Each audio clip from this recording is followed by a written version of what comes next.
Hello, everyone, and welcome to the 202nd episode of the Poorly Planned Podcast. My name is Benedict. You may know me better as BHL Hudson.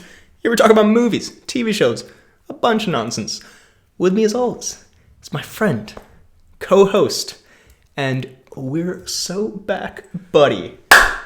Lordy, does it feel good? Woo! God, man, we're back. We're back. After the most epic of trailers, dare I say. After what could be described as a very emotional goodbye and a more emotional tease of a return. God, because we were sitting there watching back a little bit of the end of the 201 pod, and we both sat there like, oh, this is kind of depressing. Kind of looks like we died. But we sitting here? We are back, so I don't even know where to start. I feel so flustered. Kind of a lot of pressure. I'm low-key nervous. Kicking our feet. We're both in high chairs for some reason. We're both nude. All right. It's been 2 minutes. But yeah, I guess we could talk about why we're back, what the plan's gonna be. Actually, I think we'll talk about why we're back and maybe a little update on how things have been in the past couple what's been happening in the lives. And then we'll get into just the normal pod. And then at the end, I'd say we will talk about the future of the pod, what the plans are, because we don't want to front load with too much info. You know, we're here for a good time and maybe a long time. Dare I say an infinite amount of time? Okay, let's not say that. We've made that promise many times The before. trailer every Friday, we release one. Yeah. 203 goodbye video. Yeah. Also, I just think it's hilarious the number of goodbye and return videos we've made. It's kind of... What are we on now? This is the third return? I think this might be the third epic return. But yeah, if it ain't broke. Yeah. Each return, we grow stronger. Yeah. But yeah, so... I mean, in terms of why we're bringing the pod back, I can rattle off a couple reasons. I haven't prepared anything here, but I can, just off the top of the dome. Please. I need money. The bank is really stretched thin. I'm broke. I can't eat. And when I'm broke, I go to the main source of income in this world, the Poorly Planned Podcast. Which I think barely ever made us any money. Which just about scraped by to stay on Spotify. Genuinely, in order to keep it on the fucking Spotify and Apple Podcasts, I have had to lose money on the pod for the past few years. I still pay for that privilege to have it up there. They don't let you do that for free, as far as I know. I don't know, maybe they do. Maybe someone's fucking with me. But you've been scammed for many years. You're supposed to getting paid hella money. Yeah.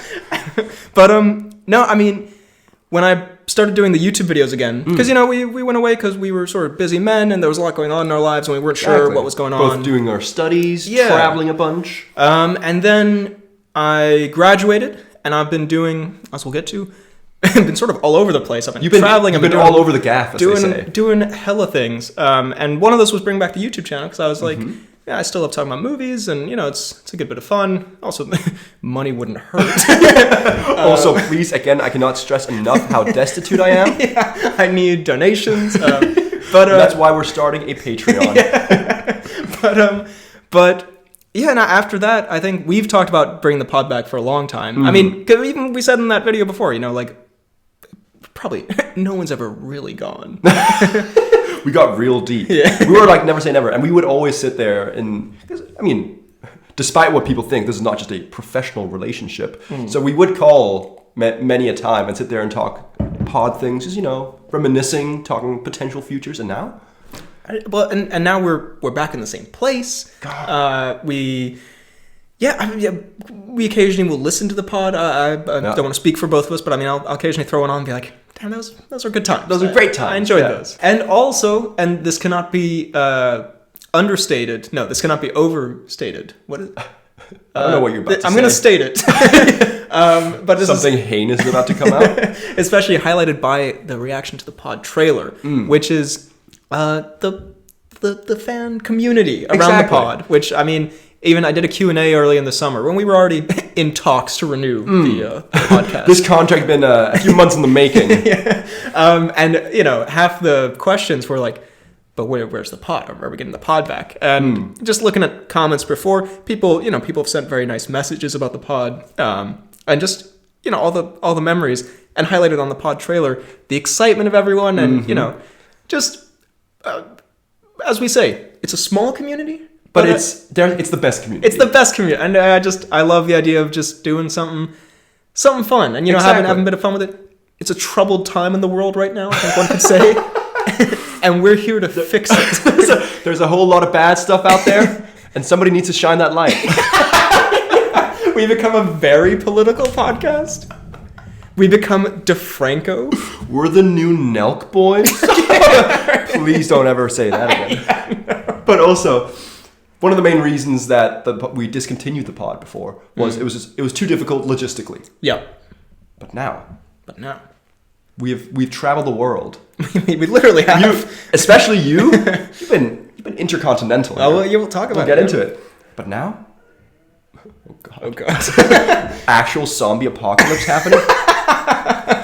But now we have meandered back into the same country, into the same, dare I say, hovedstad region. Okay, well don't dox us, please. And here's your address. But now we're back in the same country, and we can see each other however much we want. We are, yeah. I don't know how permanent this arrangement is. I hope again another week or so.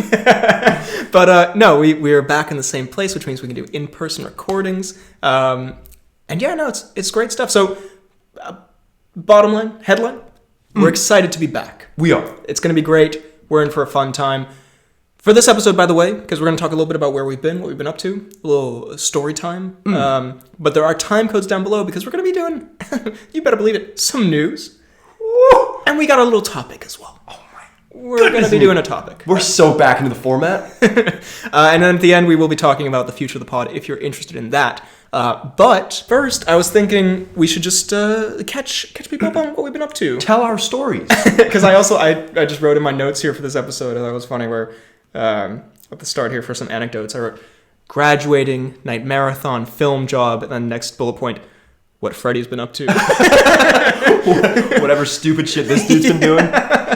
Fucking picking his nose for a couple of years, I guess. I don't know. But no, do you want to start? Or? Ooh, yeah. Are we doing like a full story and then a full story? We kind of like bouncing off each other here. Yeah, I think we're just doing a little summary of how the past, what we've been up to. Yeah. All right. Well, so I believe since the last episode of the pod, I think when we finished that, I was in my 4th year of my bachelor at uni, and doing environmental science.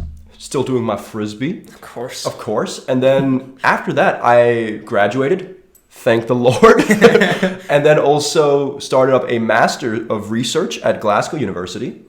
And then I've also now just graduated that. So a fully graduated master's student. Damn. So who would have thought this podcast would be co-hosted by a master of something? Yeah, never ever. 2 actual academics here. We got degrees, motherfucker. And so I spent another year over in Scotland, and then after graduating, or actually before graduating, but once I finished my research project I worked on over there, I was like, I've been thinking it for a long, long time. It's time to move back to Denmark. And so then, just under a month ago, your boy returned. The return of the goat, some could say. Return of the Mac, if you will. Oh, sorry. Didn't say that. I ain't saying all that. Yeah, well, first of all, I know we love to be, hilarious and ironic here, but can I just say, from me and, dare I say, the world, a heartfelt congratulations on all your hard work. I've followed the journey closely, and this man, again, you wouldn't believe it listening to this podcast, but this man has put in a ton of very good academic work. God, you're making me the reddest boy ever. But so, yeah, no, that's great. But yeah, again, like it's been a great year and a half, and it's been fun. But genuinely, in the last month being back here, being with you, starting up the pod, being back with fam, I'm the happiest I've been in a very long time. It's too cheesy already. We cheesing. Anyways. Also, I thought move it on. You were gonna say, and through all that, when it was hard to finish the masters, my main motivation was to start the pod again. You did it all just to be a master in order to start the pod. A master of podcasting? Yeah, a master's degree in podding. Dare I say, I feel like we have graduated that. On episode 3. We have an honorary. I would very much disagree with that. No, the pod didn't get good until episode 230. I was going somewhere similar. All right, well, enough about me cheesing. Ooh. Tell us the BHL Hudson story. Well, from birth. I was also, we finished December 2023, so that was my final year of college, my film program, and the last semester are like big end of year or end of course project where some, write 12,000 word page dissertations. We made a short film. Of course. But you always say this, can I just say? You always like, oh, you wrote a long thing, but I made a short film. You studied film. That's what you need to be doing. That is true. No, and to be fair, it was a huge success. To be fair, it was a banger. No, to be fair, it was a lot of work. Like looking back on it, like the guys I made it with and stuff, we joke around a lot about it. But it got pretty deep when we were working on it. There were borderline friendships severed. We pulled it back though. But yeah, we made a short film. It's called Night Marathon. It is what it is. We had a lot. It was obviously hard to make. It was a lot of fun to make as well, and I'm very proud of it. And it's also, it's quite. I think we have a lot of affection for it. It's quite a funny, goofy short film. Because we decided to make something just kind of like not super serious. Because if you do that at a college film student level, it is liable to turn out bad. But we had fun with it. And can I just say? It's pretty great. I know we meme it. Yeah. But there are also aspects of it where I'm like, it's genuinely impressive. No, I'm proud of the main. We can talk about this some other time more in depth. But the main goal of it was like, I want to make something that's just sort of like entertaining and fun. I feel like my first short film was, it was kind of it's not very memorable. I don't want to rewatch it. I was like, I want to make something I would rewatch. And Lord knows I have. And we made that, and that was fun. And we won we swept the awards, which was a great night. We were all like. Completely plastered drunk, and they just kept announcing night marathon, and like because we had a bunch of our friends there, and like when they're like, and best actor goes to, and they're just like, Night Marathon, give it to Night Marathon. The crowd loved it. It was great. I mean, we did win. It was a voting based thing, and we brought quite a few people, so we kind of rigged it, but it went hard. Absolute nepo babies of the industry. And then since then, I went to America. I moved around quite a bit. I was in, around DC. I was in LA for a period of time. I was in New York for a period of time. Hollywooding? I was in Hollywood. I have some great Hollywood stories to tell on the pod. Some great anecdotes. Some pretty crazy shit going on. And I worked on a film set, as I've said before. God. I don't know how much I can or should divulge. But here's I am the main star. But that was, an insane experience that I'm very grateful for. And again, I don't really know like how much I should talk about it, but it was a great experience. I learned a ton, and just super crazy. It's. I remember when you told me, it's like that's all you've been working towards. I mean, that's my my life goals. Exactly. So I know just a few months in LA, and you're already working on an actual film set. God. Yeah. You say suck on that, everyone else in LA? It took me 2 months. It was much more complicated than that. It wasn't that he didn't just walk onto set. Although he did. Raw talent, this guy. The charisma, they had to let me in. I told them the pod was returning. They all just ran in fear. But he ran the set because there was only one man on the set. But and now, I'm back in Denmark for, who knows how long. Foreseeable future. We're moving around, we're flowing around, but we're here having a good time. And dare I say also, again, it's been very cool going around America, but since I came back, just been chilling. My boys here. It's been delightful. Again, you cheesed me up a bit. Ooh. Allow me to reciprocate. Is this going to be just 20 minutes of glaze to open the return? Glaze pod. But can I just say, the vast distances you've traveled and the things you've experienced in the last half a year, you've put your heart out there on the line and you've bloody succeeded. And I've followed this journey and it's been I've been very proud to see it. So absolutely killing it. Wow. Well, look at us. Look at us. Now, here's the Tom Cnews. We really just want to come on here and brag. We're both really living it up. Yeah, just sucking each other off for 20 minutes. With all that said, all that and more, I think it's time to just get back into the potting. Maybe I should have said this at the top, but today's topic, since we've been gone, Pitch Perfect reference. I was just going to say, since we've been gone, I didn't want to cut you off. No, thank you. But we're going to be catching up on the 2025 movies of the year so far that we have not had, the platform to review up until now. True. So we're going to be talking Captain America, Sinners, Thunderbolts, Mission Impossible, Jurassic World, Superman, Fantastic Four, Weapons, and I might even throw in The Long Walk. My God, you wouldn't dare. What a walk it was. Lordy, what a walk. But let's kick off with some news. Now, I'd like to say... I haven't lived the news in so long. Well, yeah, I'm actually so excited. We're going to do 2 years worth of news. Yeah. I did want to say, because I've compiled here mostly recent news, like as if we were just doing it this week. But I do want to say, if you have any news from the past year and a half or so that you want us to talk about that we didn't get to talk about, please let us know. Because I was thinking one of the upcoming episodes, we might do our 2024 awards, because we didn't get to do that last year. So I thought it'd be fun to have, I like to have every episode each year. So if there's something we missed that you want to hear us talk about, let us know. But let's talk about... So, I mean, this is a current story, but it also relates to a newsum from the past couple years. Okay. I can just read my note directly here. The Rock, skinny and Oscar buzz, in parentheses, also peas in bottle. So these are... That's a lot to uncover. These are... I think I should clarify, these are unrelated news stories. He's not skinny because he peed in the bottle. All his muscle went into his piss? So first of all, I mean, I think we can start off with the Oscar buzz, because this week, I think in America, the Smashing Machine, again, the Dwayne biopic, a goofy name for what I've heard is a good movie. I've heard it's good. I've heard slightly middling things, I'll be honest, which is sort of a shame, because I just I love Skinny Dwayne. I did a Oscar predictions video and I pegged a lot of awards on the Smashing Machine, so who knows? I did watch that. So, but you heard it was middling and then you still I pegged Dwayne? Precisely. No, I pegged Dwayne in video form. I don't know if that's better or worse. I pegged a lot of my Oscar hopes on the Smashing Machine before it was released. But anyway, we don't get it until like mid to late November, which is kind of ass. But we'll review it then.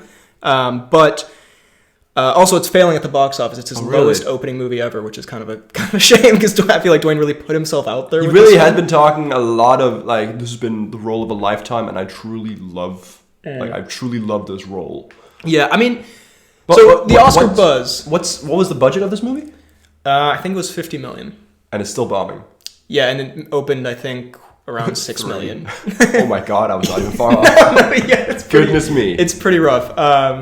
But yeah, prior to this, and I think still, box office is not a measure of how well it does at the Oscars. There's some Oscar buzz around Dwayne, which I just want to say 2 years ago when we stopped the pod, can you imagine? I would never, ever thought I'd hear that Dwayne, sentence. Our GOAT Dwayne. There's Oscar buzz around Dwayne.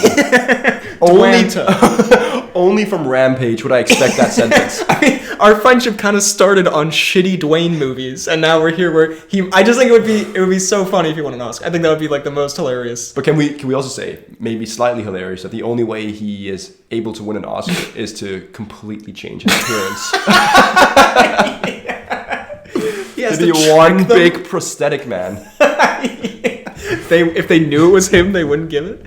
I mean, it looks like he's really good in it. I'll be honest, when it first was like announced, because he was also doing a thing with Scorsese at one point. I don't know if that's still happening, but like a cynical part of me, because Dwayne, I don't want to say he had a little bit of a downfall, although we did name him biggest clown one of the recent years. I do believe that was But he had sort of a little bit of a thing where it went from like Dwayne's really, sort of charming, funny, bit of a meme, to like, apparently there were, allegations that he was like always late and maybe not great on set. Yeah, not great to work with. And then he had the whole Black Adam fiasco where he tried to change the hierarchy of the DC universe, and that didn't pan out.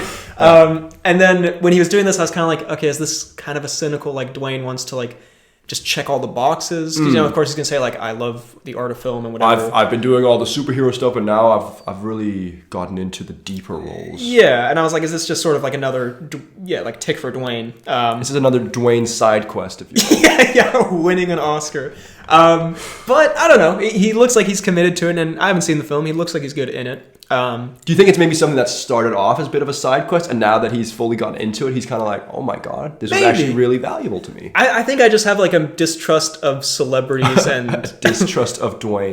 That's just because like there's a video of him crying at the premiere at some film festival because he's so emotional because he acted so hard or whatever. And I'm like, on the one hand, like it might be totally genuine, and like because I want to be like, oh, how sweet, or whatever. But part of me is also like, did someone say to like it'd probably make really good press if like Dwayne cries because he acted super hard in this movie and like he can't believe he went from a dumb fucking Rampage star to Oscar contender or whatever. Yeah. Not my words. The words of the publicist. These are the words of the general public, not my feelings at all. But so, I don't know. The Dwayne denier. It could be great, and maybe he's super committed to it. Hopefully, I wish him the best, I guess. But yeah, anyway, if Dwayne wins an Oscar, that would be actually insane. I'm thinking we could do like an Oscars watch along kind of thing. Yeah. And that would, the moment when Dwayne takes home the bacon, as it were, actually takes home Kevin Bacon. It's a beautiful love story. I think that would be a big moment. But other Dwayne news: skinny Dwayne. So squinny. Squinny. It's what they yell at him at the Oscars. It's a compliment. So apparently, when this first happened, there's an instinct to do some memes. Are you about to reveal to me that he's got like a very serious condition? No, that's the thing, because then, of course, it's reminiscent of other times where celebrities changed appearances, where like Chadwick Boseman, where at the start everyone was like making jokes and whatever, and then it came out that there was like actually serious medical problems. And so, you're hesitant before you actually learn anything about it to say something. But we can make fun of him. But he's laughable at this point. Because it's for, I don't think we'd make fun of him, but I just think it's interesting. He's doing it for a film role. He's doing another film with Benny Safdie, who did The Smashing Machine. Okay. So another kind of like Oscar-y movie. They built, God, okay, Dwayne's getting a little big for the boots. You immediately just pursues Oscar after Oscar movie. Yeah. You open with 6 million, lil bro. Bro, you flopping. But and apparently, I can't remember what it's called, like The Old Man and the Cricket or some shit, and he's playing like a 70-year-old man, and that's why he's skinny Dwayne. I don't really know how those are correlated. Also, you might have gotten a good relationship from a movie. Yeah. But if you're gonna hire a frail, skinny, 70-year-old man, your go-to is Dwayne "The Rock" Johnson. What the fuck is that about? Like you can have as good a relationship as you want. Yeah. But that is genuinely maybe the worst casting I've ever heard. Yeah, that's some kind of casting we would do. It's like, okay, we have this movie. Should we get Harrison Ford? Maybe exactly. Anthony Hopkins. That's exactly the kind of thing. The Rock. The Rock. You know what? No. Let's make The Rock lose 80% of his muscle mass and make him be a frail old man after The Smashing Machine. Also, if I'm not mistaken, I think he's the bigging he's ever been in The Smashing Machine. That's what I mean. What are these extremes he's going from? That seems like, he looks fucking hulking in that. I mean, maybe he's been bigger. I don't keep track of these things, but you don't keep track of the Dwayne muscle girth? Just as a hobby. But yeah, I mean, I'm also curious. How do you? I mean, I know do that? They be doing crazy shit in Hollywood with their bodies, but like, how do you? Yeah, you're Dwayne, and he got so skinny. Like he looks like the guy when in Black Adam when they CGI him to be skinny. Yeah. Remember that? That's how he looks. IRL. Have you seen him shirtless now? No. Have you? No. Okay. I was hoping you had. Yeah, I thought you had something to present, maybe. No. I was hoping you could tell me so about it. This was taken through Dwayne's bedroom window. I'm actually a PI. No, so he's just been in his like big ass Hawaiian shirt. Whatever. I'm sure he's still bigger than 90% of humanity or whatever. But I don't know. It seems it's an interesting choice. I think after we see the Smashing Machine and we see his auteur abilities, Then we can make more judgment. After he wins his Oscar, we'll see. Maybe he could be an old man. Maybe. But right now, I'll tell you, I have my doubts. Yeah, also, Dwayne, I hate to, like, glaze you while insulting you, but, like, you look too good to be a 70-year-old man. You don't... Your whole thing is that you're, like, the charming, handsome, big dude. I don't know, man. But hey, maybe they make up him and stuff. I don't know. But then why'd they make him lose all that weight? It's a prank. Like, yeah, why don't you lose 200 pounds, Dwayne? Just, yeah, we'll CGI it later. And then he actually and then shows they cut up. him from the film.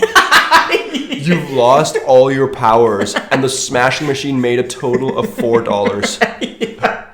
They give him a Razzie?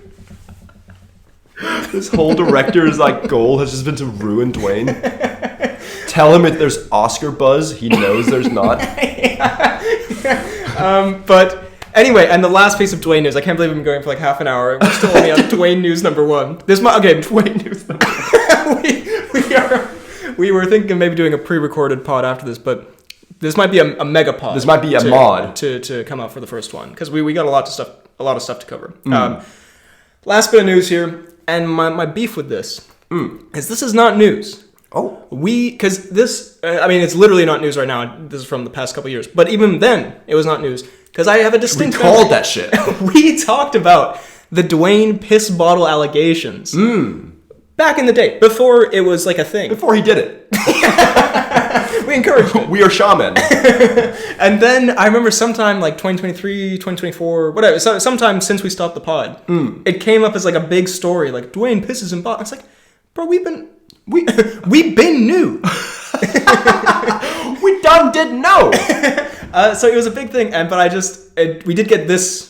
I don't know. I don't remember when we talked about it, if it was just a rumor or a meme or something. But we did get this headline, which I think, at the very least, it gives some closure. Okay. Because it's a goated headline. The only thing I really want here is the headline. Dwayne Johnson Guardian bottle. So he refers to the one he pisses. Dwayne "The Rock" Johnson admits to peeing in water bottles on set. Quote, yeah, that happens. And this fucking nutty ass picture of him. He's never looked more egg-like. He's never looked like he pisses in bottles more. He looks like his glasses have fake eyes on the front in this photo. I love the idea that like the interviewer was like, so Dwayne, we heard this rumor about you pissing it. That happened. Yeah, exactly. Expecting him to kind of deny it. Yeah, that happens. We haven't read the article. No. But it seems like... that seems like a pretty damning confession in the headline. Exactly, but also maybe he's just kind of like brushing over, like, yeah. I piss. God forbid a man piss. So we haven't read the article, but piss want some. But I remember the story being he's in the gym. Again, yeah, this is, we don't know the actual details. I remember it being he's in the gym and he's like grinding so fucking hard that he doesn't have time to run to the bathroom. Also, bro, what a like toddler ass excuse. Like, yeah, I'm too busy to go to the bathroom. I'm gonna pee just in the corner here. Like, that's not a thing adults do, Dwayne. Yeah. Although, can I just say, I wear a diaper. Easy. I've seen a lot of female weightlifters. Whoa, where is this going? Pee themselves when they deadlift, just in the gym. So maybe you've seen personally. No, but videos of it. Why are you looking at videos? It just comes across. It's not something I search up, but it's things I've seen. So maybe. What a damning! I've seen probably hundreds of videos of women wetting themselves while lifting people will know what I'm weights. talking about. Yeah, other freaks. Your so fetish I'm no. I'm about to crash out over these piss allegations. I was just saying. That happened, so maybe that happens for Dwayne as well. Maybe. We haven't read the article. Who knows? Exactly. Maybe he has a great explanation. We're not going to read it. Yeah, that happens. That's it. But you can check that article if you want the details. But yeah, Dwayne, I think it's safe to say be pissing. Whether it be good or bad, he'd be pissing. He'd be pissing. I think that is a factual statement. Dwayne is a big pisser. Also, I love the... This is kind of a throwback to when we used to record in our school where you could just hear like random teachers talking outside or something. Now we're in I don't know if we should disclose this. We can disclose. We're in Freddie's new apartment. Woo! Yeah. And we might hear a little bit of a little commotion outside. Yeah. Next piece of news. Let's move on. I just want a little bit of wholesome news and perhaps maybe even made me think of my podcast co-host. No. Who's to say? Frederick Dalgard arrested for nude swimming? Arrested for filming women in the gym pissing themselves? Yeah, it happens. This headline from Variety. Matt Damon made 3 movies with Ben Affleck after crying over the Beatles breakup and realizing they can never stop acting together. Who cares if we oversaturate the marketplace? So That is very wholesome. in a new interview with GQ magazine, the longtime friends and Good Will Hunting Oscar winner said they don't have any plans to stop working together. So basically, Matt Damon was saying like, because Ben Affleck and by the way, I've been loving some Ben Affleck, Matt Damon friendship posts, bromance. Some, seem to go beyond bromance, which I also love. Exactly. Huge fan. Reminded me of you. So. Because I just see lots of Instagram reels of like, yeah, they're friends. Yeah. I love they have a very wholesome friendship. They seem like real, not that Dwayne faked crying, but in an industry of fake people, I think it seems like a very real friendship that I respect. Somehow full circling onto the Dwayne news again here. it's Ben Affleck and Matt Damon are the opposite of Dwayne in that they are both sincere and real people. I just thought it was wholesome. That is they want to keep wholesome. working together. I've seen the video of them at like the Golden Globes or something, and they like just go up and hug each other. Can I just say, like, they've both made it in Hollywood, right? So at this point, they are able to kind of do whatever the fuck they want to do with their careers, right? Like, and if that is working together, which means having the best time, yeah, that sounds just great. Super wholesome. That being said, though, Matt Damon, hate to shatter your ego, you and Ben Affleck are not the Beatles. Just want you to know that, like, you make kind of a crazy comparison. You made one really good movie, and like the rest of the I'll be honest, the rest of the movies you do together are like minutes. Yeah. I'm sure most people do not know your guys are friends. yeah. But Matt Damon and Ben Affleck broke up. Do they know each other? Yeah. But a wholesome. That is Damon very Affleck wholesome. News.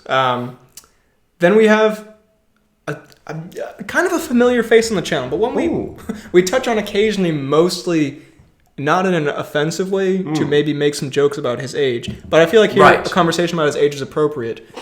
The GOAT, Michael Caine.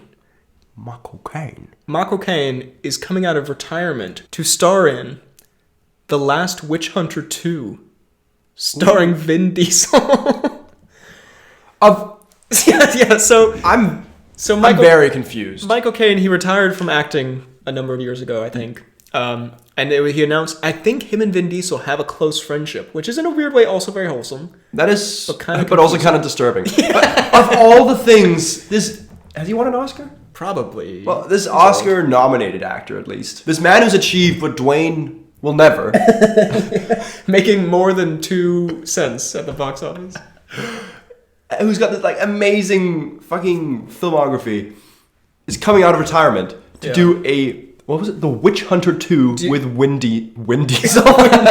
Something no one's called him. Did you see The Last Witch Hunter? Came out in like 2017. It was one of those crap Vin Diesel fake movies. Never. Like Bloodsport or Bloodshot or whatever it was called. Like Xander Cage. Yeah, one of those like fake movie that Vin Diesel makes every once in a while. I don't know if he was in the first one, but I assume, I don't know, we've had this discussion before about like Harrison Ford and other old actors coming back for franchises. I assume you don't need the money, but maybe you do, I don't know. But also, you're fucking 90 years old, bro, or whatever he is. Yeah. Like, what do you need money for? Again, bro is never beating the allegations. I don't hate old people. The moment you hit 90, you ain't good for nothing. What do you need money for, little bro? Not what do you need money for, but like you have, I would assume, so much money. Like, but what is Michael Caine blowing all of his money on? Maybe he's got a huge gambling issue. Maybe, I don't know. And so what's he gonna do? He's gonna go make The Witch Hunter 2. Also, yeah, that's another good point. You could probably make more money doing something else. Doing anything else. Doing The Smashing Machine. Yeah. Michael Caine. Why is he not the fucking Michael Caine would make more money playing The Smashing Machine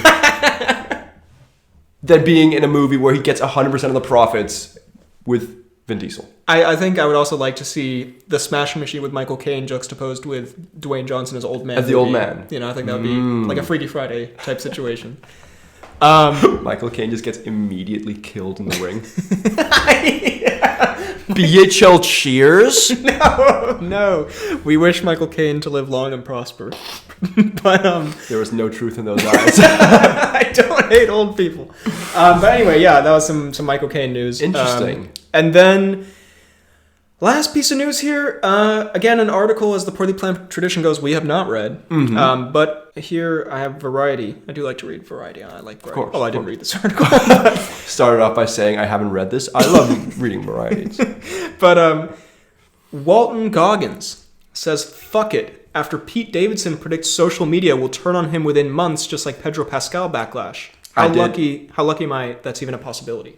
I did read about this as well. Yeah. And I love this newfound fame Walton's gotten. Well, Walton, he'd be everywhere. He's all over did he host SNL? I think, well, okay, that's, everyone kind of does that, but the pinnacle of Walton Goggins' career, something Bad Bunny does when he has like a Tuesday open or whatever. Actually, it's on Saturday. What am I talking about? Basically, again, I perused the Goggins Instagram post, as I often do. Of course. Just staring at it for hours. But so apparently, because as you know, Pedro Pascal has faced some social media backlash of some sort lately. I've been seeing some reels. I've been seeing him being a bit touchy. Well, yeah, so I think it started as like everyone's just annoyed. He's in things get popular, people hate it. And then it was like, again, I don't know the details, but I think there's like clips of him being a little touchy and like press events with his female co-stars, and some people are like, that's not on. People get jealous. People wish they were Pedro. People wish they were being touched by Pedro. If both are true. If some allegations come out about Pedro, this clip will age very poorly. But no, I mean, look, to be fair, okay, I've seen like fucking 3 reels or something, so I don't know the full extent. But from my perspective, and again, this will age poorly if something comes out, it seems, he seems to know these people. It seems playful. He seems to know these people, and can also say he seems like a guy who does, because there's a whole thing about he is a bit too touchy with his female co-stars. He is very much equally touchy with his male co-stars. Again, I don't want to be a Pedro defender if something goes awry here in the coming weeks and months. But still, Yeah. From what I've seen, it does not. From our humble perspectives, it seems like a social media hullabaloo. That's a very good way of saying it. And then Pete Davidson, who's relevant in some way, I guess. Who also hosts SNL, I guess. He said that that's going to happen to Walton Goggins as well, where it's like, you're the fresh, fun thing, you're everywhere, and then people get sick of you, and then, And Walton Goggins said, fuck it. Kind of a yeah, it happens. Yeah, I piss. Which I can, to be fair, it does always... Like, again, we don't know of any Pedro misgivings, but if it is just like he's in everything and then people get annoyed with him and kind of look for something to be about. That does happen to everything, where something gets popular and actors everywhere, and then people are like as soon as there was some new Pedro thing, I can't remember what it was, came out, and someone was like, oh good, I haven't seen Pedro Pascal in the last fuking 5 seconds. Like, people are getting so angry at Pedro. I was like, alright bro, like don't hate on this man's success. No, and he had knee extension surgery or whatever. He did in that one movie. I think also, he's generally good. Like, I sometimes I'm like, okay, I don't know if he's like perfectly cast in some of these roles, but he's a good actor. He's handsome, and he seems quite down to earth. Like, what's he been bad? He's not bad in. He was good in Materialist, and he was good in Eddington, and fucking. He's quite good in Kingsman 2. His pinnacle role. But yeah. Anyway, I feel like Walton Goggins kind of goated. I just love that he's gotten this, because again. We knew. We were on the Goggins dick from day one. All right. But we really, I cannot just say, I don't want to say we're the harbinger of Hollywood, but but please say it. Well, we were on the Morbius meme train before. We were doing Morbius jokes before anyone knew about Morbius, and suddenly Jared Leto's doing Morbius jokes. Not the same. Come on. And then we were on whatever we were talking about earlier, pissing and whatever, and then we've been on the Goggins train since like when was it? Since Django? I don't think we were... Not when Django came out, I guess. But yeah, no, because we meme Goggins in Django, and it's such a fucking lame... we meme him occasionally in Django. We meme Walton. In Django and Hateful Eight, because he's like a funny, dopey character in both of those. And then he's in other stuff where it's just like... He's a funny... And also his name is Walton Goggins. It's just objectively hilarious. But... he seems like a cool guy, and now he's in everything, and everyone loves him. Maybe there'll be a backlash, but as long as he doesn't actually deserve the backlash, we'll be with you forever, Walton. Please, Walton, stay good. If Walton has 2 fans in the world, it's us. If Walton has no fans in the world, we're dead. Then send help, please. Just a slight Walton tangent here. Because of his newfound success, right? Everyone knows who he is, and some people are. I know a few people in Scotland were a little bit tired of him already, kind of with this Pedro thing, like similar to that. I was telling some of my friends over there about a David Goggins scenario. Are you familiar? Yes. And so I went in on this whole thing about some crazy thing David Goggins had done recently, right? And they're sitting there, eyes wide as fuck. I'm like, what's up? And then they say, the guy from The White Lotus did all that? And I'll go, huh? And then the entire time, they just hear Goggins? Walton. Of course. I mean, it's a household name. I feel like in the last 2 years, it's a household name. I feel like in the last year or two, there's been a swap because David Goggins was the guy that everyone knew, but now, Walton. They've had a Goggins off, and only one can remain on top. A Goggins off is definitely something that involves a lot of slime. I mean, first of all, I love the idea of Walton Goggins doing. I don't know much about David Goggins, but like doing a fucking marathon or whatever. David Goggins shit. Yeah, like running like he ran like 300 some kilometers. Yeah, that would go. You know what? I think Walton could do it. Absolutely. But yeah, no, I'm just kind of goated hairline as well. I would say represent. Do you see that? Speaking of SNL, I believe. You see him talking about, my hairline's not receding. It's holding its ground. Yeah. He seems like a cool guy. So Go Walton. Hip hip hooray. Hip hooray. There's also all those articles about like Hollywood's latest heartthrob is a gross ratty man. Yeah. Kind of uncalled for. Low-key harsh. That's the news for this week. That's the news. And should we get into our topic 45 minutes in? Oh my God. So, as some of you might know from the 20-minute glaze sesh at the start of this podcast, yes. We've been gone for a while, but we've made a magnificent return. And to put a fine point on that return, yes, we're going to be talking about the films of the year so far that we have not gotten the chance to review. Because, we got our end of year show coming up at the end of the year, obviously. Yeah. Coming up in October 12th. And I think it'd be good to, we got some thoughts. Exactly. People cannot be hearing about these thoughts at the awards. Get out of here. That the fans would lose their mind. Incomprehensible podcasting. So we're just going to go through some movies. I picked out some movies that I think most of these we've both seen, and most of them we have something to say about, hopefully. I think from what you've told me and what you read up before, I think the only one, and this is, I am ashamed, because I did say I would try and get it done. You did. The only one I've not watched is Macktain America. To be fair, though, if there was one you were going to miss, I think Macktain America is a more than fair choice. But okay, let's get that out of the way. Let's get Macktain away from here.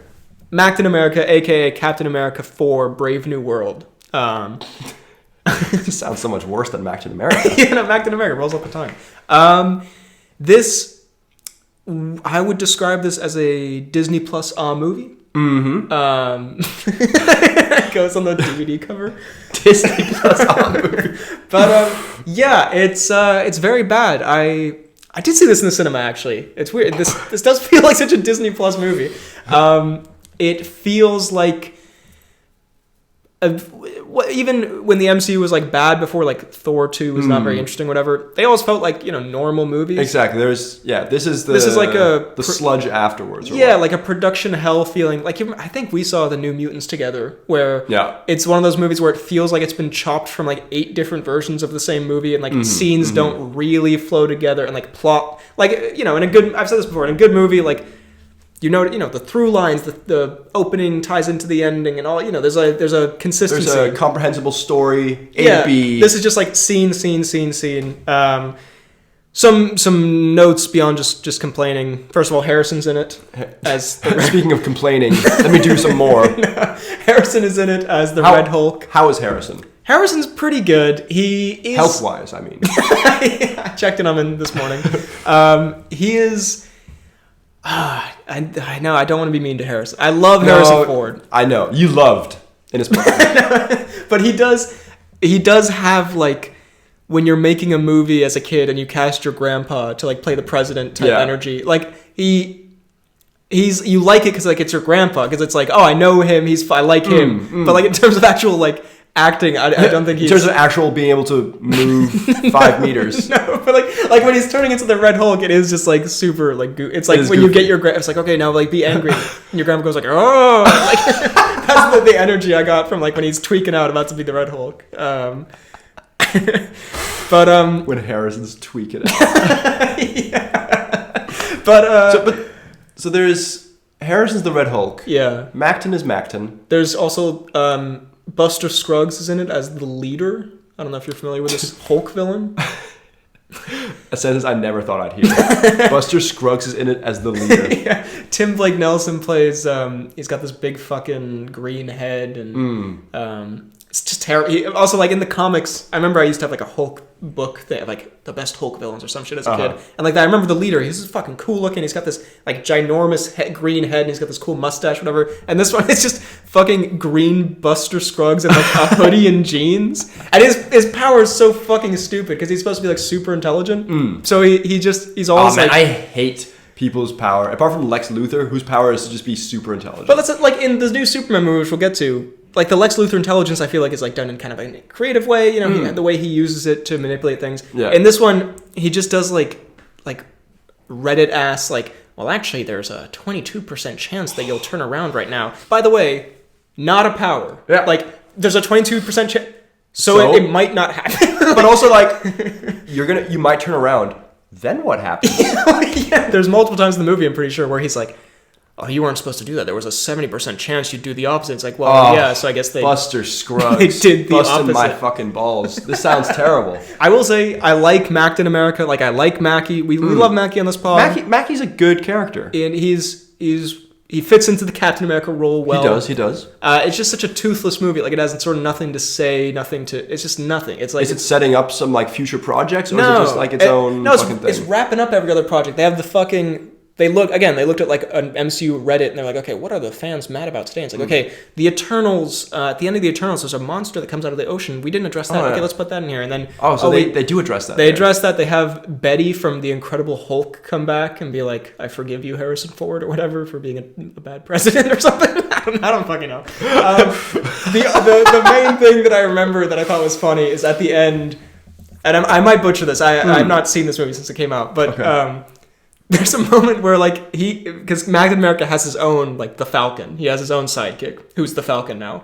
So there's a new the Falcon. There's a new the Falcon. And in the final... say anyone could be the Falcon. He's such a nothing... Well, that's another funny part of that character, I think, either in this or in the Mackie show. He said something like, I always wanted to be the Falcon. I'm like, no, you did not, bro. No one ever in the history of things have ever said, I wanted to be, of all superheroes, the Falcon. But in the final battle, the Falcon gets, like, fucking hit by a missile or some shit and is, like, taken out. And at the end, when the day is saved, cheat style, Mackie goes to, like, his hospital bed, and they just have a conversation that I just thought was, like, hilariously weird, where the Falcon says, like, oh, man, I always wanted to, like, live up to being the Falcon, it's a lot of responsibility. Mackie starts going like, I feel that way as well sometimes. And you think he's going to say like, but it's about like who we are on the inside, or like just trying your best. And he's like you'll get there one day. He's just like, and it's not good enough not to win or some shit. Like it's like the exact and actually super blunt like down putting. Yeah, it's like actually you fucking suck. I also feel insecure sometimes, and then I like lock the fuck in. So like get with it. Like I just thought it was like a completely not superhero movie type ending. Anyway, Macktain America, you didn't miss much. Okay, put it like that. I'm happy to hear. Next up, we have Sinners. Ooh, the new Coogler, Michael B. Jordan, Steinfeld and Michael B. Jordan again. Dies. Sinners. Movie. Sinners. Yeah. A great movie. I'm actually,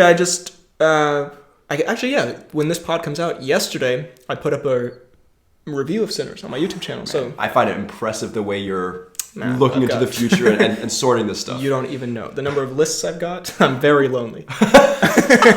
Spoilers for Sinners. If you haven't seen Sinners by now, come on. But spoilers for Sinners. We had talked about Sinners a while ago, and I was a little more mixed on it after the first viewing. Watched it a second time to make a little review kind of thing. Yeah. Liked it more.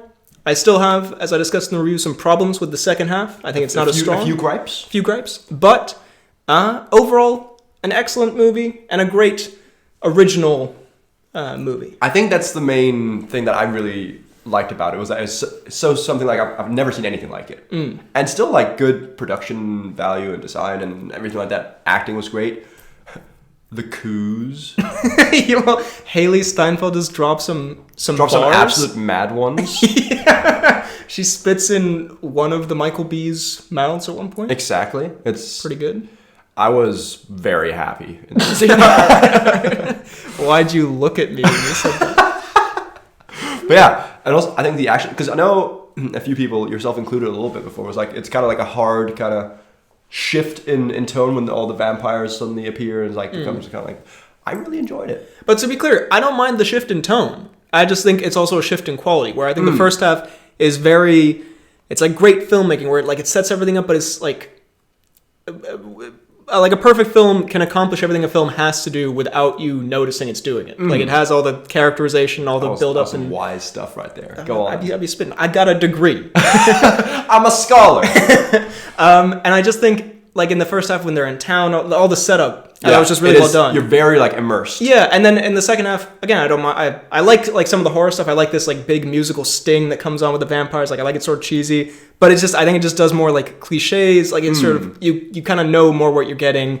And it's just a less, I think the drama in the first half is like a great drama, and I think the vampire movie in the second half is like a pretty good vampire movie. That's my main thing. No, I see that. But I think we've talked off pod about this as well. I do think it is probably quite tough to not make, like, I think it'd be very tough to make a vampire movie in the way that this is not a little predictable. No, that's very fair. Yeah. There's certain things you gotta exactly hit. And they do spice it up with like the Irish main vampire and all that stuff. I honestly really, really like the music in this as well, but like especially the vampire music, the "Will You Go, Lassie Go" song that they sing, like the three of them before, like they, not like when they're at the door, but when they sing it like with Haley Steinfeld. Might be like my top 5 most listened to things on Spotify this year for me. I've been listening so much to it. It's actually just so good. Interesting. Yeah, I mean, just think it's funny. There's just, I say is also the whitest man, but the whitest take that the movie Sinners all about like great black music. You're like, the best song in it was I see that. The comically white song that they sing. Borderline is a joke, but no, it's actually great because it's why? Because it's also a sea shanty that I listened to before. Well, I was going to say, circle. You're a massive, I don't know if we've discussed it in the pod, you're a massive sea shanty enjoyer. I am. So that, because a lot of the Irish music has a little bit of that sea shanty energy. But to now also go away from the whiteness of it all, I also think that it has one of the most incredible music scenes I've ever seen in a movie. One where they go through time and transcend the different it's so unbelievable. Yeah, I remember I saw it in like a packed cinema, which was really cool for a couple of reasons. Because also a lot of people in there clearly did not know the vampire twist, and so everyone was kind of like being like, "What the fuck is going on?" But also when that scene came on, it's an incredible. That's like the sort of the moment of the year in film. That'll be at the Oscars in some capacity. But yeah, no, just great storytelling, really cool vibe. Just love the atmosphere and the vibe. What do we think of the Haley Steinfeld and Michael B. Jordan surviving and then being vampires throughout the years? Yeah, I thought, well, spoilers for Sinners. If you haven't seen Sinners by now, come on. But spoilers for Sinners. I don't know. Yeah, I thought towards the end it got a little indulgent. It's a pretty long movie. And when there's like another scene after the credits, and I thought, we could... you don't have to put like this fine of a point on it. But I like the fit. The fit was kind of nice. The fit kind of went hard. Is that setting up another Sinners movie, do you think? No, I think he said he doesn't want to do another Sinners movie. Because it's a contained thing. It stands alone. But yeah, good stuff. Next up, another good movie. Ooh, Thunderbolts. Yeah, I watched this movie with a few people in the cinema, and half the people I was with said it was terrible. I saw, not to call her out. No, you can call her out. I saw your girlfriend's Letterboxd review. Yeah. And I thought it was, I did not agree with it, that it's, I thought it was a surprising movie to be like, this is a power of friendship movie. For like, especially for an MCU movie, I was like, this is better than most of these. Yeah, this is like, compared to all the fucking shit, I will say, maybe that is why I held it a little bit higher in regard, just because... Because I hate my girl. Because I love going opposed to what she says. No, but like, because everything's been so terrible lately. Yeah. Then maybe it does create that kind of like contrast a bit more. So maybe we're being a bit lenient. Definitely. But at the same time, even if I saw this after like a very good Marvel movie, I don't think I'd be like, oh, this was awful. No, I think if this came out in like 2018, it'd be like, oh, that was cool. That was a fun little movie. It'd be like, I don't know, I'm trying to think of an appropriate comparison. Like, I think it's like a Captain America 1, maybe a little bit worse. Yeah, that beautiful. Beautifully. Thank you. I've been cooking that one for 2 years. Yeah, I think, and in the current state of the MCU, again, Macktain America just did not feel like a real movie. This feels like a real movie where it has a point to it and a story to tell. It's written by one of the writers, works on The Bear and BoJack Horseman, which I think shines through. You know, it's about depression and has like a lot of mental health stuff in it, which both those shows have. But also like a little bit in the sense of humor, and just like in this, like I know you haven't seen BoJack Horseman, but I think it's like in terms of storytelling, it's like storytelling excellence. It's the pinnacle. So I think someone there, they know how to weave stuff together, and I like. Because I know, MCU now, it's like, the jokes, whatever. I thought they were charming. There were some genuinely funny moments and charming characters. I think David Arbor. Yes. Very nice. Very fun. And Florence Pugh. Great. And I also really, really enjoyed, what's his name? Bob? Yeah, Bob was great. Yeah. I really enjoyed Bob. And also, that same guy played Bob in Top Gun Maverick. He did, didn't he? Also, that same guy is Bill Pullman's son. I don't know if you know. I thought you were going to say, that same guy is Bob. Not been listening? I don't know if you know Bill Pullman, most famous, to me at least, for being the president in Independence Day. But they look very similar as well. But, interesting. But no, he's great. I like him in everything I see him in. And I liked the other members of the team. Who else is in the team? There's the failed Captain America. Yeah, I liked him. I thought he had like a fun little thing. Ghost was pretty... Like, it's a charming group of characters. Also, who was it that got, like, just... Taskmaster. Yeah, spoilers for the Thunderbolts. Also, if you haven't, come on. Spoilers for Thunderbolts. Well, also, everyone knew this beforehand because she's in, like, one scene in the trailer. It's like, well, kind of sus. She's not in any other scenes. But yeah, she's from the Black Widow movie, which is kind of funny because in the Black Widow movie, they're like... If I remember correctly, she's like a sympathetic villain where she was... tortured into being brainwashed or some shit. Okay. This one they just actually murk her. Yeah. Because I'd never seen, or I didn't remember her as a character. Yeah. Right. And so when she showed up, I was like, oh, okay. So what's she gonna be? And then dead. Yeah. Just. But I also kind of liked it because she didn't seem incredibly interesting. No, she's not. She's sort of like she got what's the guy from the first Suicide Squad movie who was like clearly just there to fucking explode. Squid Man or some shit. Oh, you mean. Squid. It starts with an S, doesn't it? Squid Man? Squiddy Boy? That's the one. Squiddy Boy. Captain Squid. Captain Squiddy Boy. I don't know. He definitely is not a squid. Slipknot. That's what Slipknot. Yeah, Squid. Squiddy Boy. I couldn't think because all I had in my head was like squid now. I was like just you hysterically yelling, "He's not a squid!" Your new neighbors definitely love you. But yeah, no, a super fun, not super fun, a very fun movie. Yeah. An enjoyable movie. Like, yeah, it's a little cliche and, it hits sort of beats, but it's like, it's a normal good movie. It's not going to blow your fucking mind, but it's not like going to give you a headache or like make you question what the fuck is happening like a lot of MCU. And also not just Skybeam. Yeah, no, it's got a unique kind of, it takes a unique path, especially like in the second half, I think. Yeah, no, the climax it deviates from what you could do in like a Black Adam style fucking or whatever generic superhero ending. And I will say for it actually got me like excited for future MCU stuff. Like I remember at the end, not necessarily the Fantastic Four tease in the post credits, but just in the post credits where they're doing this bit of like we're the new Avengers, but like there's also the other Avengers for the real Avengers. And I was like, it was a feeling I haven't had in years where I was like, oh, that'd be kind of funny to see in a new movie. Like I was like, oh, I wonder how that dynamic's gonna play out. And I was like, hey, I'm actually excited for. I want to see some more of this stuff. Yeah. That's also Bucky. Great Bucky. Oh, we forgot about Bucky. Yeah, no. Sebastian Bucky, Stan, delightful. Very nutty. Next up, man, our goat. The conclusion of the Cruise saga. That makes it sound like he died. Yeah. He wanted to do more, but God said nay. He lived as he died. Cruising? Absolute confusion. We have to do the obituary for Cruise if that day ever comes. But no, the conclusion of the Cruise Ethan Hunt saga. Mission Impossible 8, The Final Reckoning. By the way, dumb title. Dumb title. Loved it. Dumb title. Best movie I've ever seen. I think a fine movie. Yeah, I would say a disappointment, to be sure. I would agree.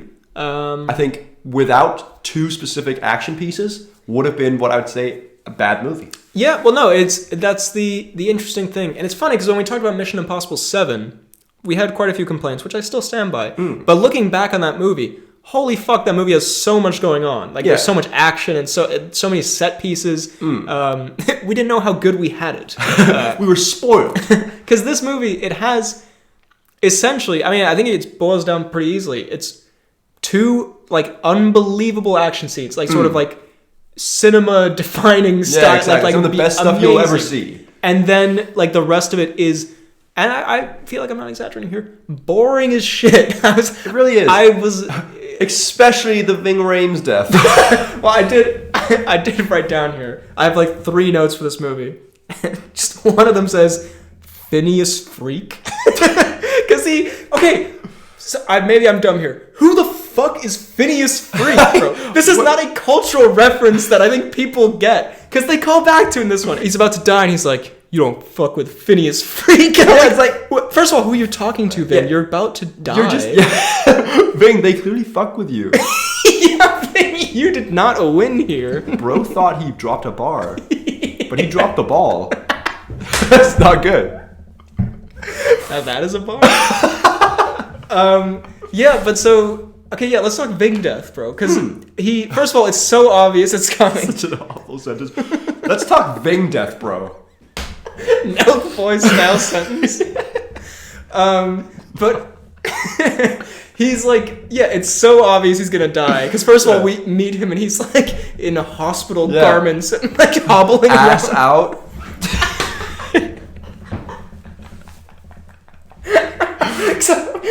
My favorite part of Mission Impossible 8 was the Ving Rhames tush. No, because I think this is really unfortunate because I'm pretty sure like he has fucking cancer or something in the movie. Not in real life. No, in the movie. Yeah, by the way, bro, he died yesterday. What a bum that would be to drop in the middle of this. But it's so obvious he's gonna die because you meet him in the state that we discussed. Exactly. and then it just has such like it's the last movie we have to kill someone. So we land on Ving. All right, someone's got to go. Most killable boy. Phineas Freak, bro. You did not cook with that. Phineas Freak.